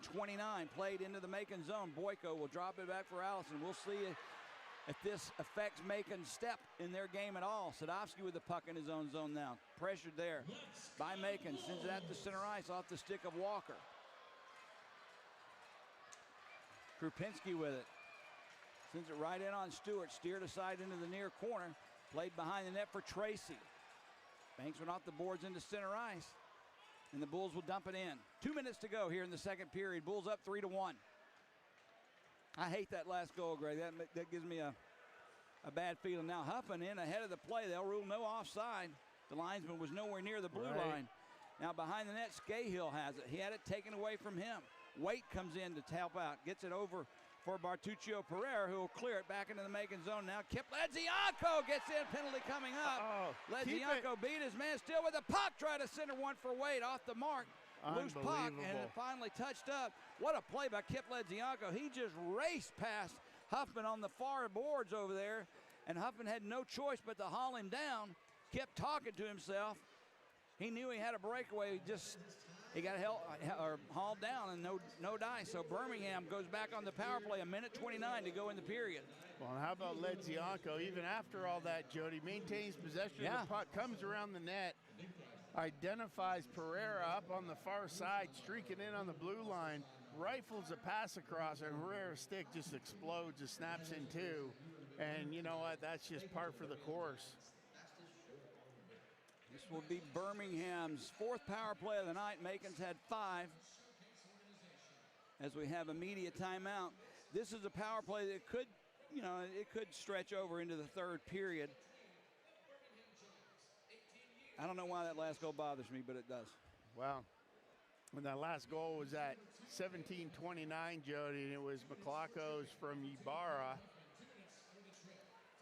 who got the gift, and Ibarra with the shot, Stewart with the save, and Miklakos was there to pick up the trash. Why does it seem like every time you have a chance just to chip the puck outside the blue line and you misfire on it, it comes back to bite you. Well, that's hockey, That's Jody. hockey, is right. All right, power play for the Bulls. Face off in the Macon zone. Birmingham Sinclair controls. Youngworth has it. Slides it far side. Near. Walker takes the shot. Good shot. Just missed far post. Youngworth inside the blue line. Gives it for C.J. Walker. Walker plays it down low for Glover. Sinclair is in front. Walker with the puck. Now back to Youngworth. Ledzianko.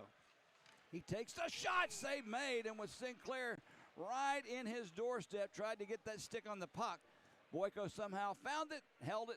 We'll have another face-off with 1:06 remaining now in the second period. Sinclair with the high tip there. Glover right down on top of Boyko, Jody. And you could see Glover, he wanted that one to pop out, Yeah. but Boyko held on for dear life. No rebound. Good job by Boyko to hold on to that one. Same penalty or power play unit out for Birmingham. Walker and Youngworth up top. Youngworth with the puck. Slides it over for Ledzianko, down low. Birmingham near side. McGregor Sinclair holds on to the puck, gets it to Kip. In front, Glover was there, couldn't get a stick on the puck, and the cup comes free for Macon, and they'll clear it down the ice. 45 seconds remaining here in the second period, 1:15 in the power play for the Bulls. Are you surprised to see Youngworth out there and not Yeah, I was going to ask you about that. not Pereira? I was going to ask you about that.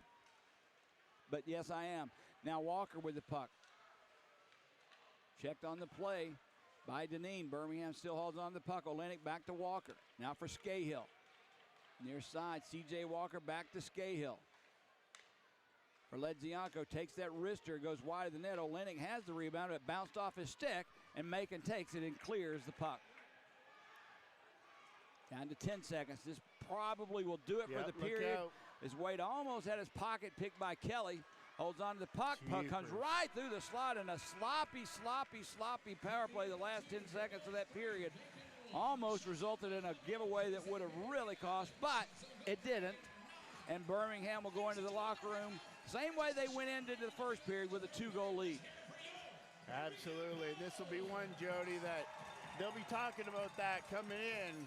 You know, they kind of came out on fire there, dominated for the first 10 minutes, and then, you know, they kind of let Macon back in that on that sloppy, that clear, I guess is what you want to call it. Just a misfire on the clear resulted in a shot that Stewie, as you said, made the initial save on, but his defense wasn't there to clear the rebound. Macon pounced on it and put it in the back of the net.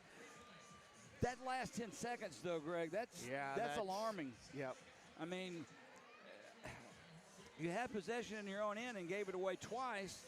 Luckily, Macon wasn't there to pounce on it, but my goodness. Oh, almost.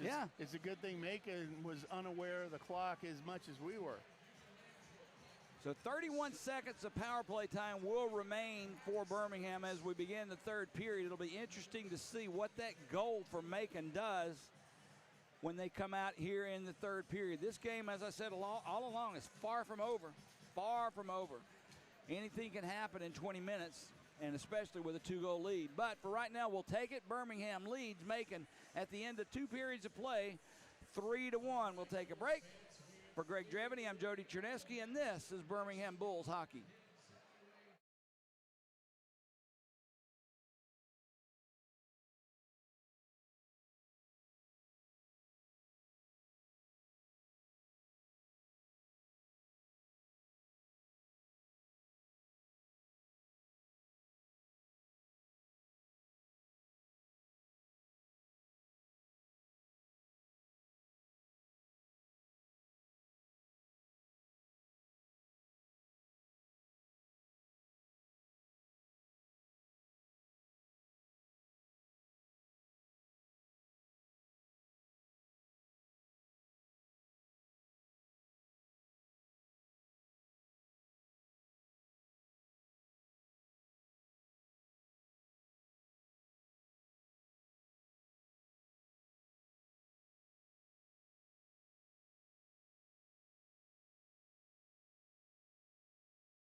All right, welcome back, Flow Sports fans. 2 minutes and 40 seconds to go here in intermission. Second period here in Birmingham as the Bulls hold on to a 2-goal lead, 3-1 over Macon right now. And around the league, Fayetteville holds out and edges out Roanoke at home 4-3. So with that win, Fayetteville will maintain 37 points, and that's good to tie them with the Bulls for 9th place. So that win by Fayetteville puts a lot more pressure on the Bulls here going into this third period to win this one in regulation. And in Knoxville holding on to a 3-goal lead now with 14 minutes and 30 seconds to go in the third period as they're up 6-3 over Pensacola. Evansville up 1-0 in Evansville over Huntsville with 12 minutes and 30 seconds to go in the third period. Quad City and Peoria, oddly enough, deadlocked at 0 after 2. As we look at this tight-knit group from 7th to 10th place with Quad City leading the pack in 7th at 39 points. The win by Fayetteville. So now it reads Quad City at 39 at 7, Macon at 38, the Bulls at 37, and Fayetteville at 37. Which makes this game tonight and tomorrow night Oh, yeah. of crucial and utmost importance to the Birmingham Bulls. I'm kind of surprised that Fayetteville took down took down Roanoke, but that Peoria Quad City score 0-0. Right. What in the world? We need Peoria to win that game in regulation. We don't need Quad City getting even 1 point for taking it to extra time. Definitely, and the Bulls have Macon at home tomorrow night, and then President's Day on Monday, being a holiday, the Bulls have, is it Huntsville? Huntsville, yeah, 1 o'clock p.m. face-off. Huntsville in town, and that battle of I-65, Jody, and you know how that one goes. Yep. It's going to be a sold out, so if you don't have your tickets yet for that one, folks, get down to the box office after the game tonight, tomorrow night before the game, and make sure you pick those up for Monday, because Huntsville travels well, and I guarantee you there will be a section full of Huntsville loyals. Always is. Down here for that But that's game a good on thing. Monday. I firmly believe when Huntsville travels to here, or we travel to Huntsville, it's good for the game of hockey in the state of Alabama. So I like to see it when Huntsville comes to town. The building is more electric, more exciting. It's a lot more fun. But 20 minutes are in front of us here, and we'll have the first 31 seconds of it on a power play for Birmingham. These next 20 minutes, I just can't tell you how important they are. Well, the next 31 seconds, Jody, coming out on this power play, you want to establish to try and get one here quick. All right, here we go. Face off at center ice. Soretsky for Birmingham, Goldowski for Macon, who wins it. Gets it back to Allison, and they'll clear it down the ice. Birmingham will have a chance for one more rush. They'll take the puck behind their own net. 20 seconds of power play time remaining as Danny Waite skates it into the Macon zone. Taken down by McLachos. He's still down on the play. Yep. Slowly getting good. back.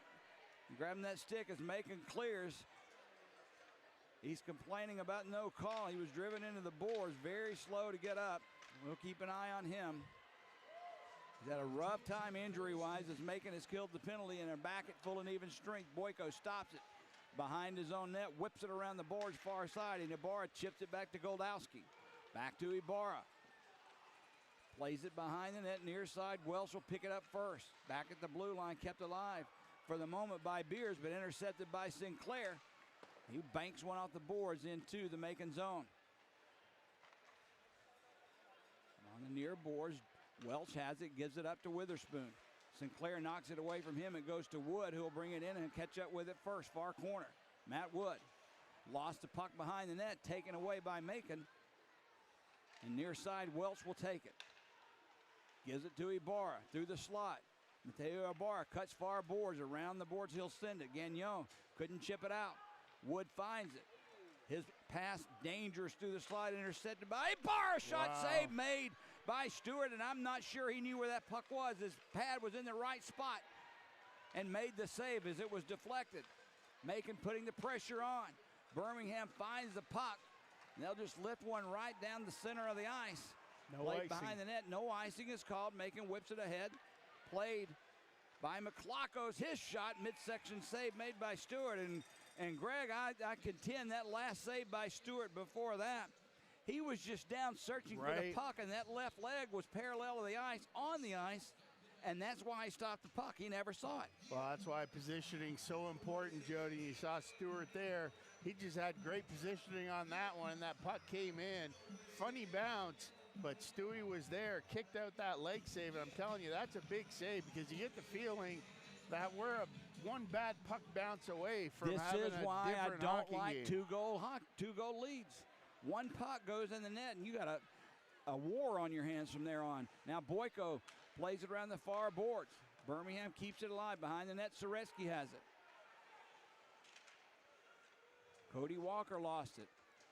May takes it away from him, and Mott clears it ahead to center ice. McClockos has it, gives it up to Connor May. He takes the shot off the glove of Stewart, picked up by Scahill off the boards, and Britton chips it back to center ice. 17.5 to go, third period. Bulls up 3-1. Artuccio Pereira slides it far side off the stick of Britton. In deep, Birmingham changes lines. Boyko plays it himself to center ice. Kelly backhands one. Olenek intercepts. He'll slide it over for Tracy.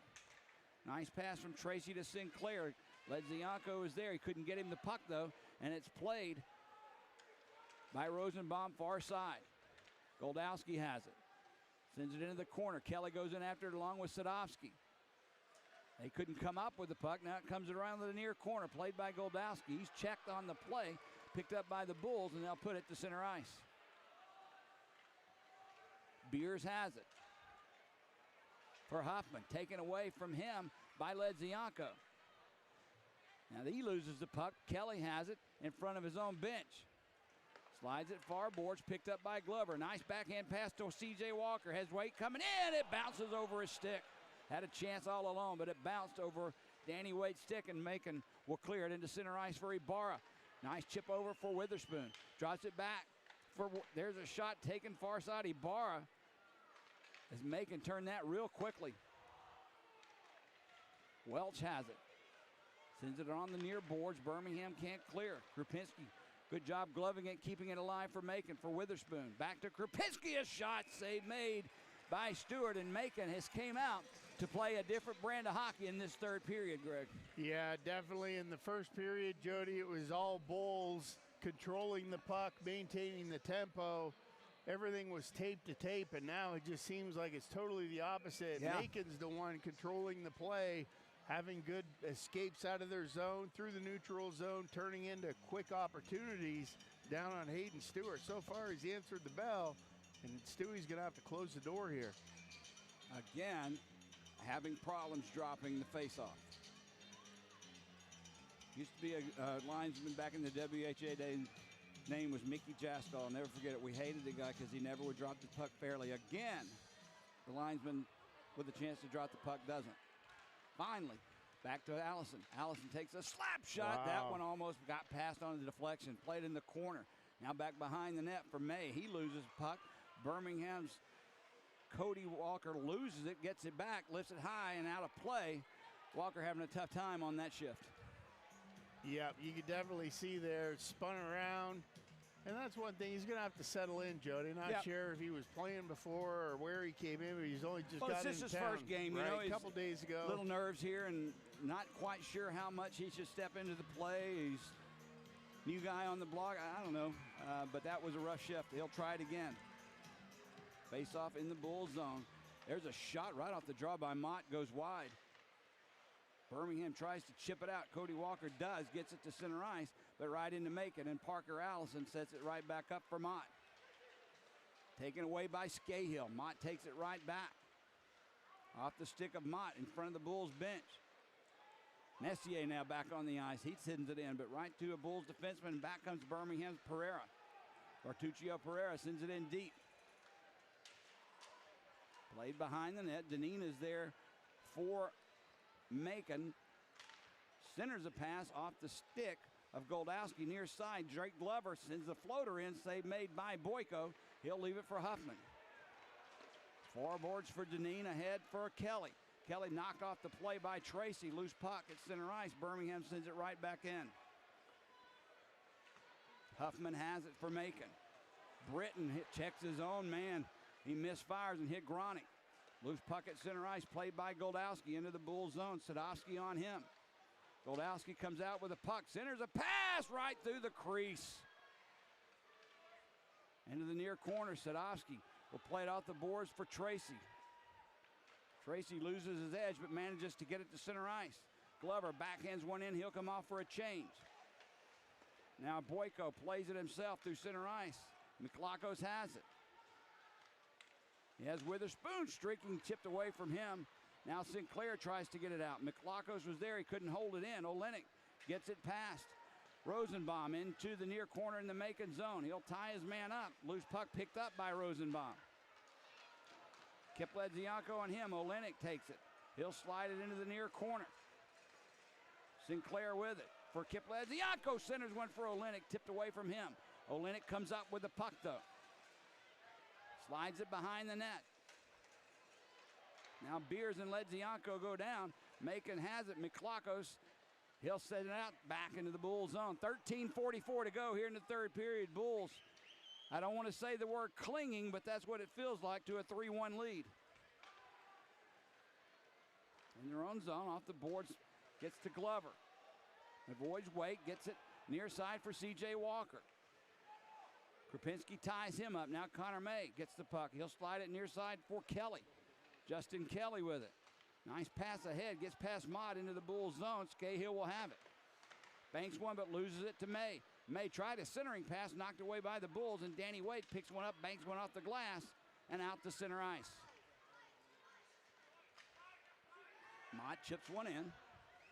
Played by Stewart. Ledzianko. Taken away by Huffman. He'll dip it into the near corner, played by Scahill. Gets past Wood. Deneen goes down. Birmingham's C.J. Walker with it. Slides one over for Soretsky. He couldn't handle it. He'll find it, get it behind the net for Walker. Nice chip pass. Now tied up along the near boards. Goldowski is there. Takes it away from Wood and gives it to Huffman, who'll set up behind his own net. Steps out for Welch. Nice chip pass ahead. Hooks with Messier. He takes a shot. Stick save made by Stewart, and it goes out of play with 12:19 to go here in the third period. Greg, this feels a little precarious to me. Well, it's one of those things you're looking here wondering, is Macon picking it up, or is Birmingham kind of trying to hold on to that lead? And you can't hold on to a lead. I liked it a lot better when they were coming with that offensive smash and sending 2 and 3 guys deep and controlling that offensive play. But giving Macon time and space, you see now Macon stretching the zone there, and it's a good thing. You know, hit the big guy, Messier. And, you know, he's kind of a meat and potatoes guy coming across, took a shot, trying to use the D as a screen, handled by Stewart. But you don't want one of Macon's top guys getting that puck with time and space coming into your zone. It just feels like this third period is a different hockey game than what we saw in the first two. Right. All right, 12:19 to go. Birmingham up 3-1. Macon out shooting Birmingham 29-26. Face-off will be to the left of Hayden Stewart as he comes back in his net after the break. Witherspoon on the draw for Macon. McGregor Sinclair for the Bulls. Puck drop played by Tracy. Gets it over to Sadowski. Intercepted by Macon, chips it behind the net. Tracy's there for Ledzianko. Olenek is streaking, but it couldn't get it past Ibarra. Ibarra with the puck, he's tied up. Played by Macon. Mateo Ibarra brings it in. Sadowski checks him. Loose puck played by Beers. He had Kelly in front, who has the puck now behind the net. Justin Kelly tries to curl through the slot. He'll drop it for Rosenbaum in front. Tried to get it up for Beers. Knocked away by the Bulls, and the puck is played along the near boards. Now into the corner.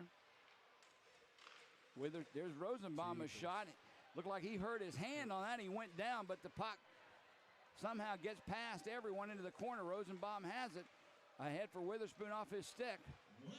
Sadowski will pick it up for the Bulls. 11 and a half to go. Birmingham brings it into the Macon zone. Allison, a nice job, pokes it away from Walker. And Macon comes right back quickly. Drew Welsh with the puck, brings it in. Takes the shot, blocker save made by Stewart, and a good one. Puck comes all the way back to center ice. Played by C.J. Walker. The whistle blows. No one was in offside. Now a little pushing and shoving at the play. Gronick comes in. He didn't like what happened with C.J. Walker along the far boards. The fans didn't like it either. A lot of yelling and screaming and talking right now, but I'm not sure anything else will come of it.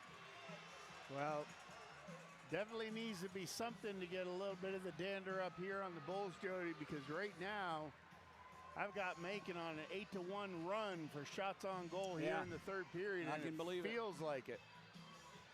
Face-off will be at center ice. I still don't know why that whistle blew. I thought it was offside. Well, it can't be because they brought it to center ice. Gronick on the draw for the Bulls. Goldowski wins it, gets it back to Krupinski, and Macon will start the play. Off the skate of Messier now. Parker Allison takes the hit.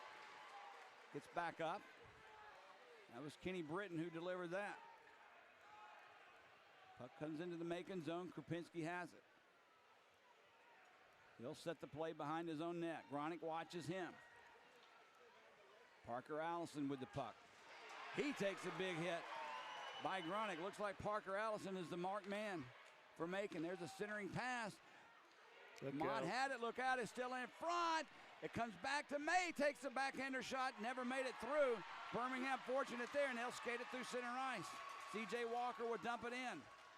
Played by Boyko. He is very good with the puck. Bounces off the boards in an odd way, but it comes to May, Connor May. Now into center ice, back into the Bull zone. Pereira will come in after. He'll catch up with it first, but not by much. Physical play picking up. It was picked up by Witherspoon. Kelly along with him. Witherspoon brings it in. His shot deflected by Pereira. And it goes into the netting out of play with 9:50 to go here in the third period. Birmingham still up 3-1, but it just doesn't feel like it, Greg. Well, it'd be something we have to keep our eyes on. I'll tell you something else. Keep your eyes on Messier of Britton. After Britton hit Allison over there on the far corner, Messier came, and as Britton was going into the bench, he got a stick up around his shoulder and gave him a tug and was like giving him the... I don't think he's going to want to go with Kenny Britton. Well, I know for a fact that there's been a lot of players in this league since Kenny Britton has came to play for the Bulls that have skated back to the bench and shaking their head, no, I'm not going. Well, maybe not, but nonetheless, Jody, that would be a nice heavyweight bout. It certainly would.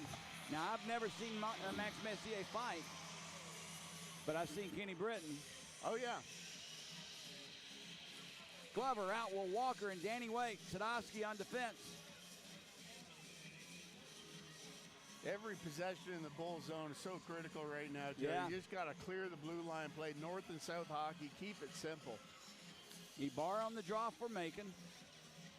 He's complaining about the positioning of Danny Wade. Now they're going to toss Ibarra, who's very angry. Right. He didn't like how Danny Wade took that draw, or tried to. Now off the draw, Wade controls. Look out, that puck came right through the goal mouth. Birmingham, fortunate, gets it back into the Macon zone. Rosenbaum has it, tries to get away from the Bulls. Does get past the blue line, but Macon has to come back in their own zone to set the play. Witherspoon takes a hit from behind, look out. Played by the Bulls behind the net. That could have easily been a penalty. Now the whistle blows. Yep. I'm going to assume that's offside. Definitely a little more rambunctious here in the last couple minutes, Jody. Everybody's starting to feel their oats, throw their weight around out there. Well, we're getting late in the hockey game, too, and a very important game for both teams. Oh, There's no doubt about it. This game is crucial for both teams, as is tomorrow night. So, yeah, you're going to see both teams go after it hard here in the last 9 minutes and 20 seconds of this game. Well, in Peoria, just a quick update. Peoria up 1-0 over Quad City with 10 minutes to go in the third. So that's good for the Bulls. That's good for both these teams. Right. Face off in the Macon zone, controlled by the Mayhem. Behind the net, they'll play it, trying to get it to Mott, broken up by the Bulls. Finally gets to the blue line. Sinclair has it. He'll drop it back on his defense. Chipped ahead. They tried to line up for Sinclair. Look out, he came in with his arms up. Little elbow too high, if you ask me. Now, Olenek tips it in, but just was not ahead of the play. So icing will be called on the Bulls. Face-off will come back into the Bulls' end of the ice with now 8:58 to go here in the third period. 100%, Jody. And this is one thing where you talked about Messier and Britton. This is definitely a scenario you do not want the Bulls sacrificing an instigator or anything like that. No more power plays. Yeah, handle it if it comes to you, but you definitely don't want to be out looking to stir anything up at this point in the game. Again, a problem with the drawing. It's the same linesman, Greg. I'm not going to call his name, but it's the same linesman trying to drop the puck every time, and we're having a problem. Must be a new guy. I've never seen him, but that doesn't mean he's not a good linesman. He's just not doing a stellar job tonight. Goldowski waiting for he's got to put his stick down first. He doesn't. Bulls control. Chip to center ice, loose now at the red line. Sinclair has it, and he'll fire it in. Olenek will go in after it. Boyko leaves it for his defense. Dangerous pass through the slot, but picked up by the Mayhem. Carl gets it past Gagnon. Pass came right off the boards, right to the post. Luckily, Stewart was watching and waiting, and out very alert, puts the glove on it and covers it up. But a face-off again comes up back in the Bull zone. Well, and that's where you talk about that height and reach advantage on Goldowski there, Jody, coming by, but he had his stick right on Stewart's glove as Stewie had to get down, glove that one up. Goldowski was 3 feet behind the goal line. The stick was still right there. So good job by Stewart. Heads up play. Puck is dropped. Both centermen go down. Gronick slides it over to the near side, played by Macon. That's Mott. Stewart will fire it around the glass. Gets past Mott, but not out of the zone. Connor May through the slot. Gets around Bartuccio Pereira, but couldn't get the shot off. He'll play the puck in the corner. May trying to get it back at the blue line for Deneen. Couldn't do it. Puck comes in the corner where Scahill will pick it up for Birmingham. Behind his own net, Scahill. Pass through center ice, gets past Gronick and everyone, but no, stop the post! No goal, the referee's there, the light went on. I want to look at that, but nonetheless, the whistle is now blown. They're calling no goal. The red light did come on. Birmingham beat Macon to the puck on the icing, got the shot off. And that didn't sound like a square hit off the post is my point. It sounded like it was from the inside of it, if anything. Right. If that's the case, it crosses the blue line. I don't think they're even going to look at it, and that's what Drake Glover's over there asking them about. Well, the inside of the post, Jody, isn't necessarily a goal, but it did. It went straight in and straight out. But nonetheless, I would say, I want to know, I'd love to see a replay on that from above. Yeah. You know, the replays we get aren't what the referee looks at, but for whatever reason, he hasn't looked or even asked to see the iPad or whatever he's got. Maybe he's going over now to look at it. Well, the goal judge came around, Jody, went to the Zamboni doors, I saw that. And the ref had a conversation with him. And I guess based off that conversation, the referee will make the decision if he needs to go I'm look going to at say the this is a overhead goal, cam. Greg. I'm going to say this is a goal if he looks at it. I don't know. I've seen a lot of goals, Jody, and that one, if it was up in the top corner, maybe, because there would be another bar to hit, but it went straight in and straight out, and it was halfway But you heard up no the post. ping off the post. That tells me it hit some netting and popped out, but I don't think he's going to look at it. Unless they've got that net wound super tight, which they may. They are brand new nets. Yep. Yep, All right, we'll they see are here. going to video review it, and I say this is a goal. I have not been right on one all year long. First time for everything, Jody. Maybe tonight's your night. I've said there's no goal, and they've ruled it a goal. I've said goal, and they've ruled it no goal. I haven't been right all year, so I'm not a good judge of this, but I have a feeling that puck hit the net and came back out. It may have gotten some of the post, too. Right. Tonight's attendance, 3,637. Not quite a sellout, but pretty close to it. 4,100 is a sellout here in this building. So a nice, good crowd here in the Birmingham, or in the Pelham Pacific Complex. Tomorrow night should be the same. Oh, yeah, especially once everybody gets word, Jody, of this is the season. You know what? No Nothing doubt. more important than tomorrow night. Well, first and foremost, The last 7:50 of this game. 7 minutes and 50 seconds, right? Bulls finish this out, but tomorrow night, pack the house. And again, it's not just important for Birmingham. Macon is in the same position Right. Birmingham is in. In And- fact, they're in a better position because if they win, they put 3 points, 4 points distance between these two teams. Well, they have no two- goal. I was wrong again. Two games at hand. They looked at the replay, and apparently it got nothing but post. He looked at it a good long while, too, but it came back no goal. So they'll put 5 seconds back on the clock, and we'll play hockey.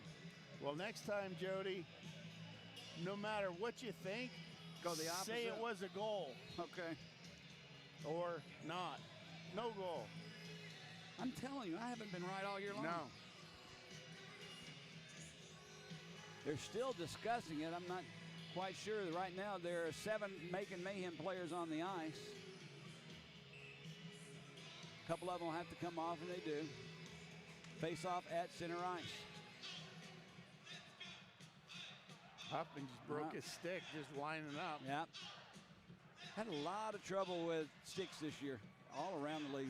Sticks exploding sometimes These almost. guys play with these 65 flex sticks, Jody, and they're 230 pounds. Off the draw, Macon has it. Huffman with the puck. Cuts behind his own net. Taken away by the Bulls. Centering a pass in front. Save made. Nice play by the Bulls. Forechecking, but couldn't convert. Behind the net, Huffman has it. Now, Macon will get it out. Ibarra slides one over to Witherspoon into the Bull zone. Through the legs of Bertuccio Pereira, but picked up by the Bulls. They'll try and shovel it out. It can't do it. Now along the near boards, Birmingham does. Glover gets it to center ice. Comes onto the stick of C.J. Walker. A nice play by Witherspoon. Pokes it away from him. And Sadovsky will pick it up for the Bulls. Now Parker Allison gets it to center ice. Played by McLakos. He's the goal scorer for Macon so far. Stephon McLakos fires one in deep. Plays the puck himself. He outraced Sadovsky to the puck. Connor May digs it out. Centers the pass. Just missed Welsh. Yep. Olenek will bring the puck into the Macon zone in front. Score! Kepledzianko streaking down the left wing side. And a great feed from Olenek. A nice play by Kepledzianko as that puck was not taped to tape, but he found it and scored it, and Birmingham takes a 4-1 lead. 100%. What a pass by Olenek there, Jody, on the first side. Sucked everybody to the right. And Olenek with about a 3-foot sauce pass that just landed perfect for Ledzianko.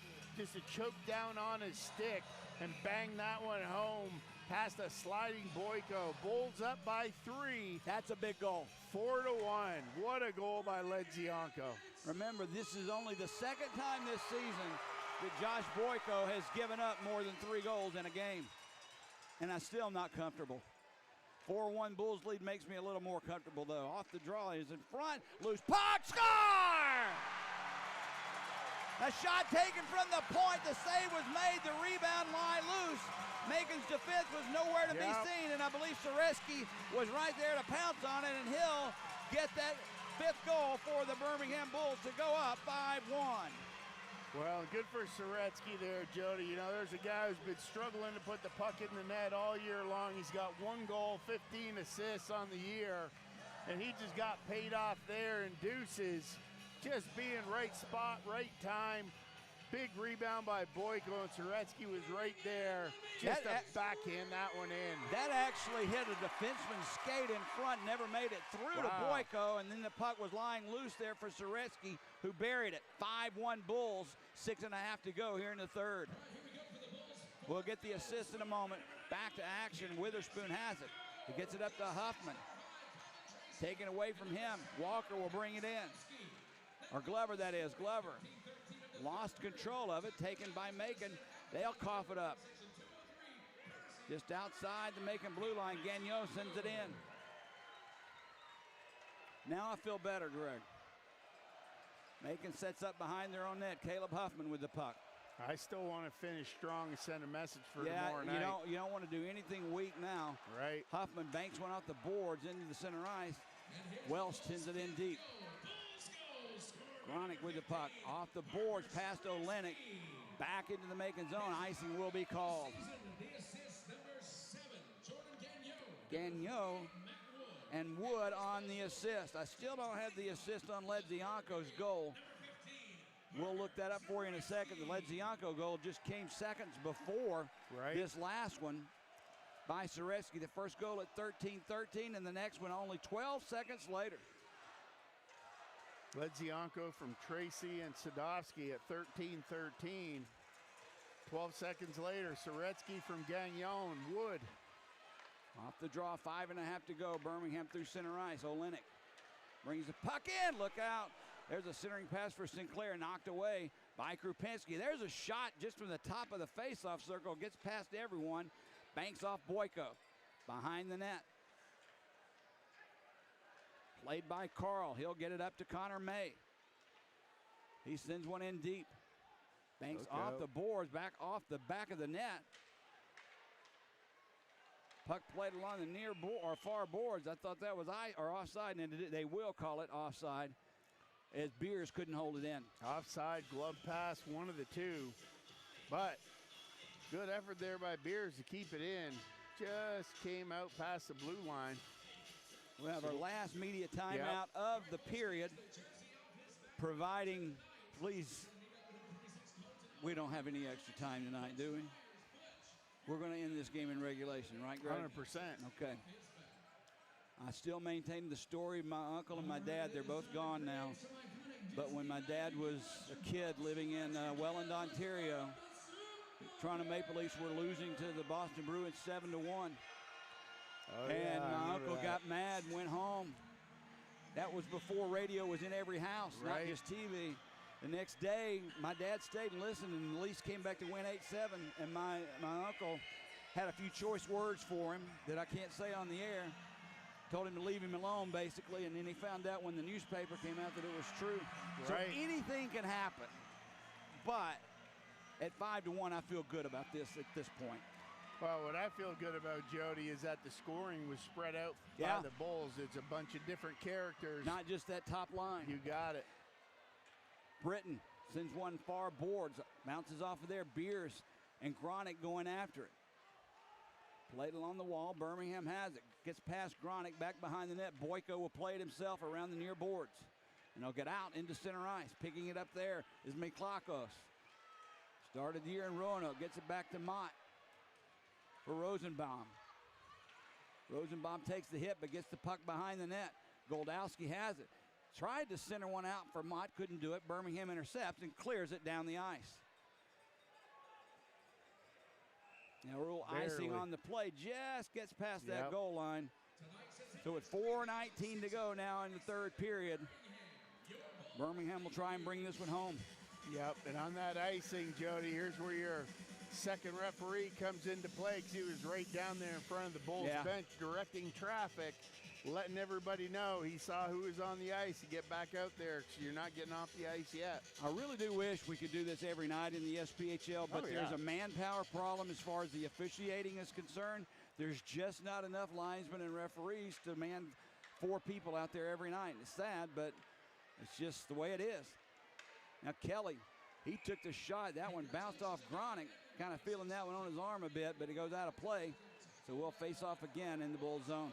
Well, and Gronick broke his stick going out there on that defensive zone forecheck, applied the pressure. His stick snapped in half. Another one. We should keep a count next year, Jody, of how many sticks explode. And we'll keep a running tally. Been a lot, a whole lot. And I am glad that what you just said, that there's some scoring going on here for Birmingham besides that top line. We've had secondary scoring issues all year long, and to be honest with you, Greg, I think that's been Birmingham's biggest problem all year long, is the lack of that depth scoring. Right. This shows what you can do with it. Now, bring it in as Matt Wood cuts behind the net, tried a centering pass. It just squirts off the end of his stick, picked up by Deneen, and back comes Ibarra. Ibarra loses possession of the puck. He takes the shot. That was a stick laying in front. It actually blocked Ibarra's shot. He holds on to the puck, centers one in front for Kelly. That pass goes wide. Kelly behind the net loses it to Gagnon. Gagnon to Wood, and Birmingham clears. Gagnon will bring it in to the Macon zone. He'll slide it over for Wood. Never made it through to Boyko as it's knocked down by the defense of Macon. Kelly, he'll take the puck and just send it in. They'll rule no icing. Danny Waite has it. Good to see Danny Waite back on the ice. Yep. Waite will bring it into the Macon zone. He gets past Messier. Backhands one in front, loose. Backhander was there, just goes wide of Boyko. Macon will clear. This will be icing on the Mayhem as Scahill goes back. And the reason I say that about Waite, he took a pretty good hit over here in the third period. Right. It was very slow to get up. And with Waite's history with his injuries, you know, it's obvious what I was thinking, and you too. But he's came back, and at this point in time of the year, I was talking to Colton Olenek before the game.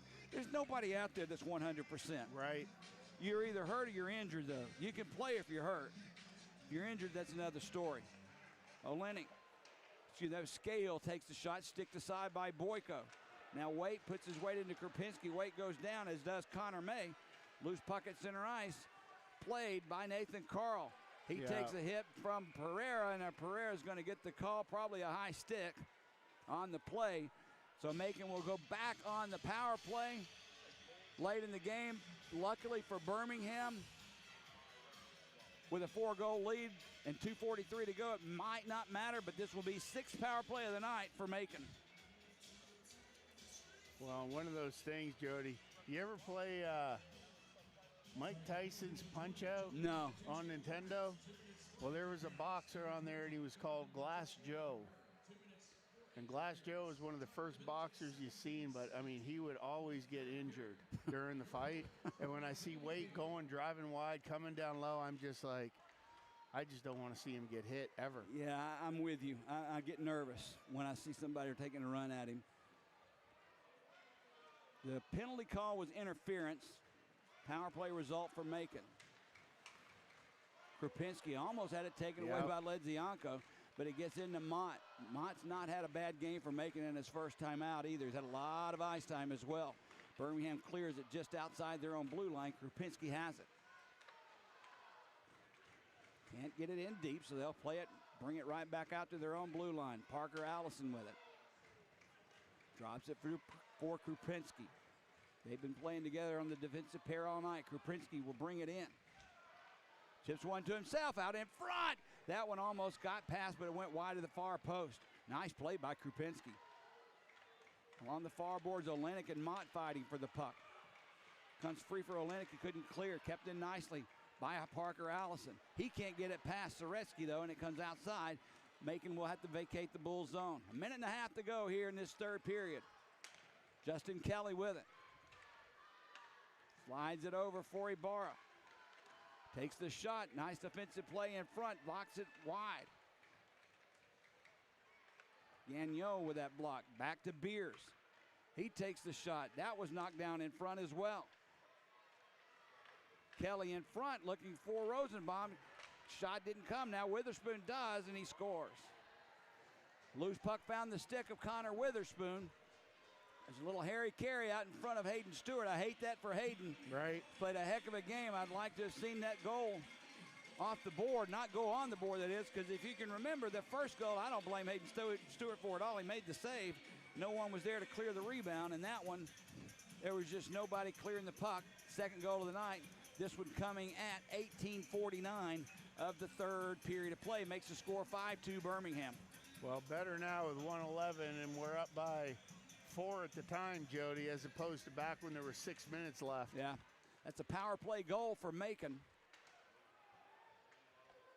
Puck played by Birmingham, back to Boyko, behind his own net. He'll play it far side for Messier. A minute left to go here in the third period. Messier behind his own net.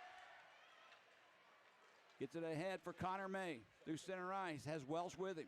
May takes the shot well high and wide of Stewart. Along the near boards, past Gagnon.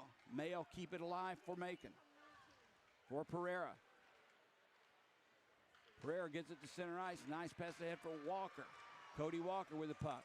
He slides it over. Shot taken. Save made by Boyko. He wanted to keep the play alive, Greg. He dropped it and played it, but the referee blew the whistle immediately. Well, that's when Jody Boyko, he just wants to get out of here. He's ready to go home to the hotel. Yeah, start thinking about tomorrow night's game and hit the reset button to come out. But on that last goal at 18:49 on the power play, it was Kelly from Witherspoon. It's Justin Kelly's 9th goal of the year. Time of that goal is 18:49.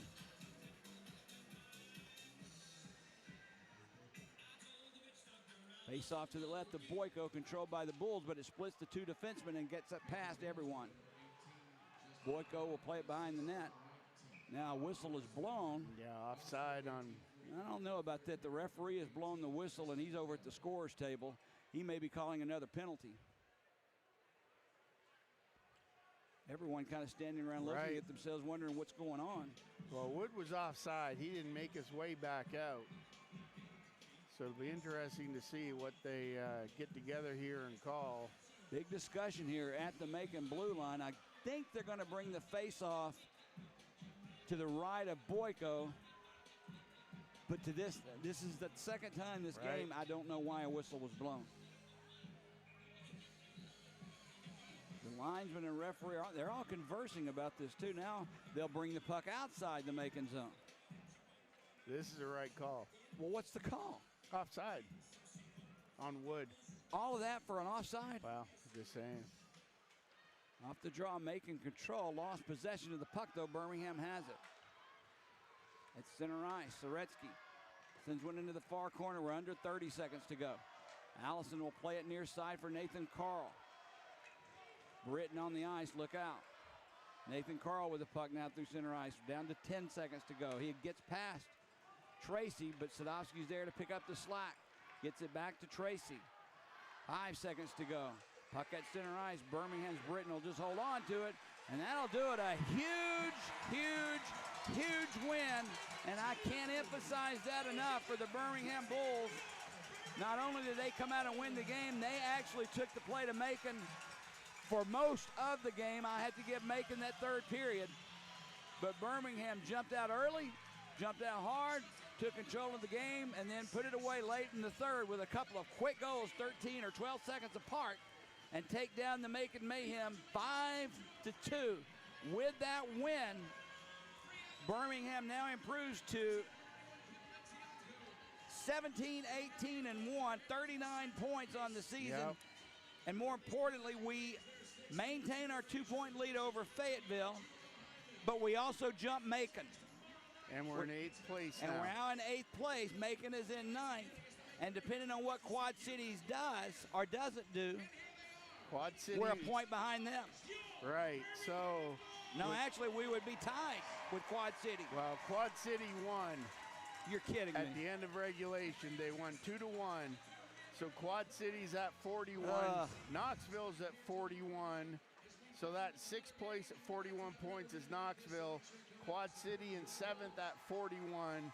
And the Bulls are in 8th place with 39 over Macon, who's in 9th with 38, and Fayetteville in 10th at 37. And we can't lose sight of the fact, though, Greg, Macon has still 2 games in hand on the Bulls.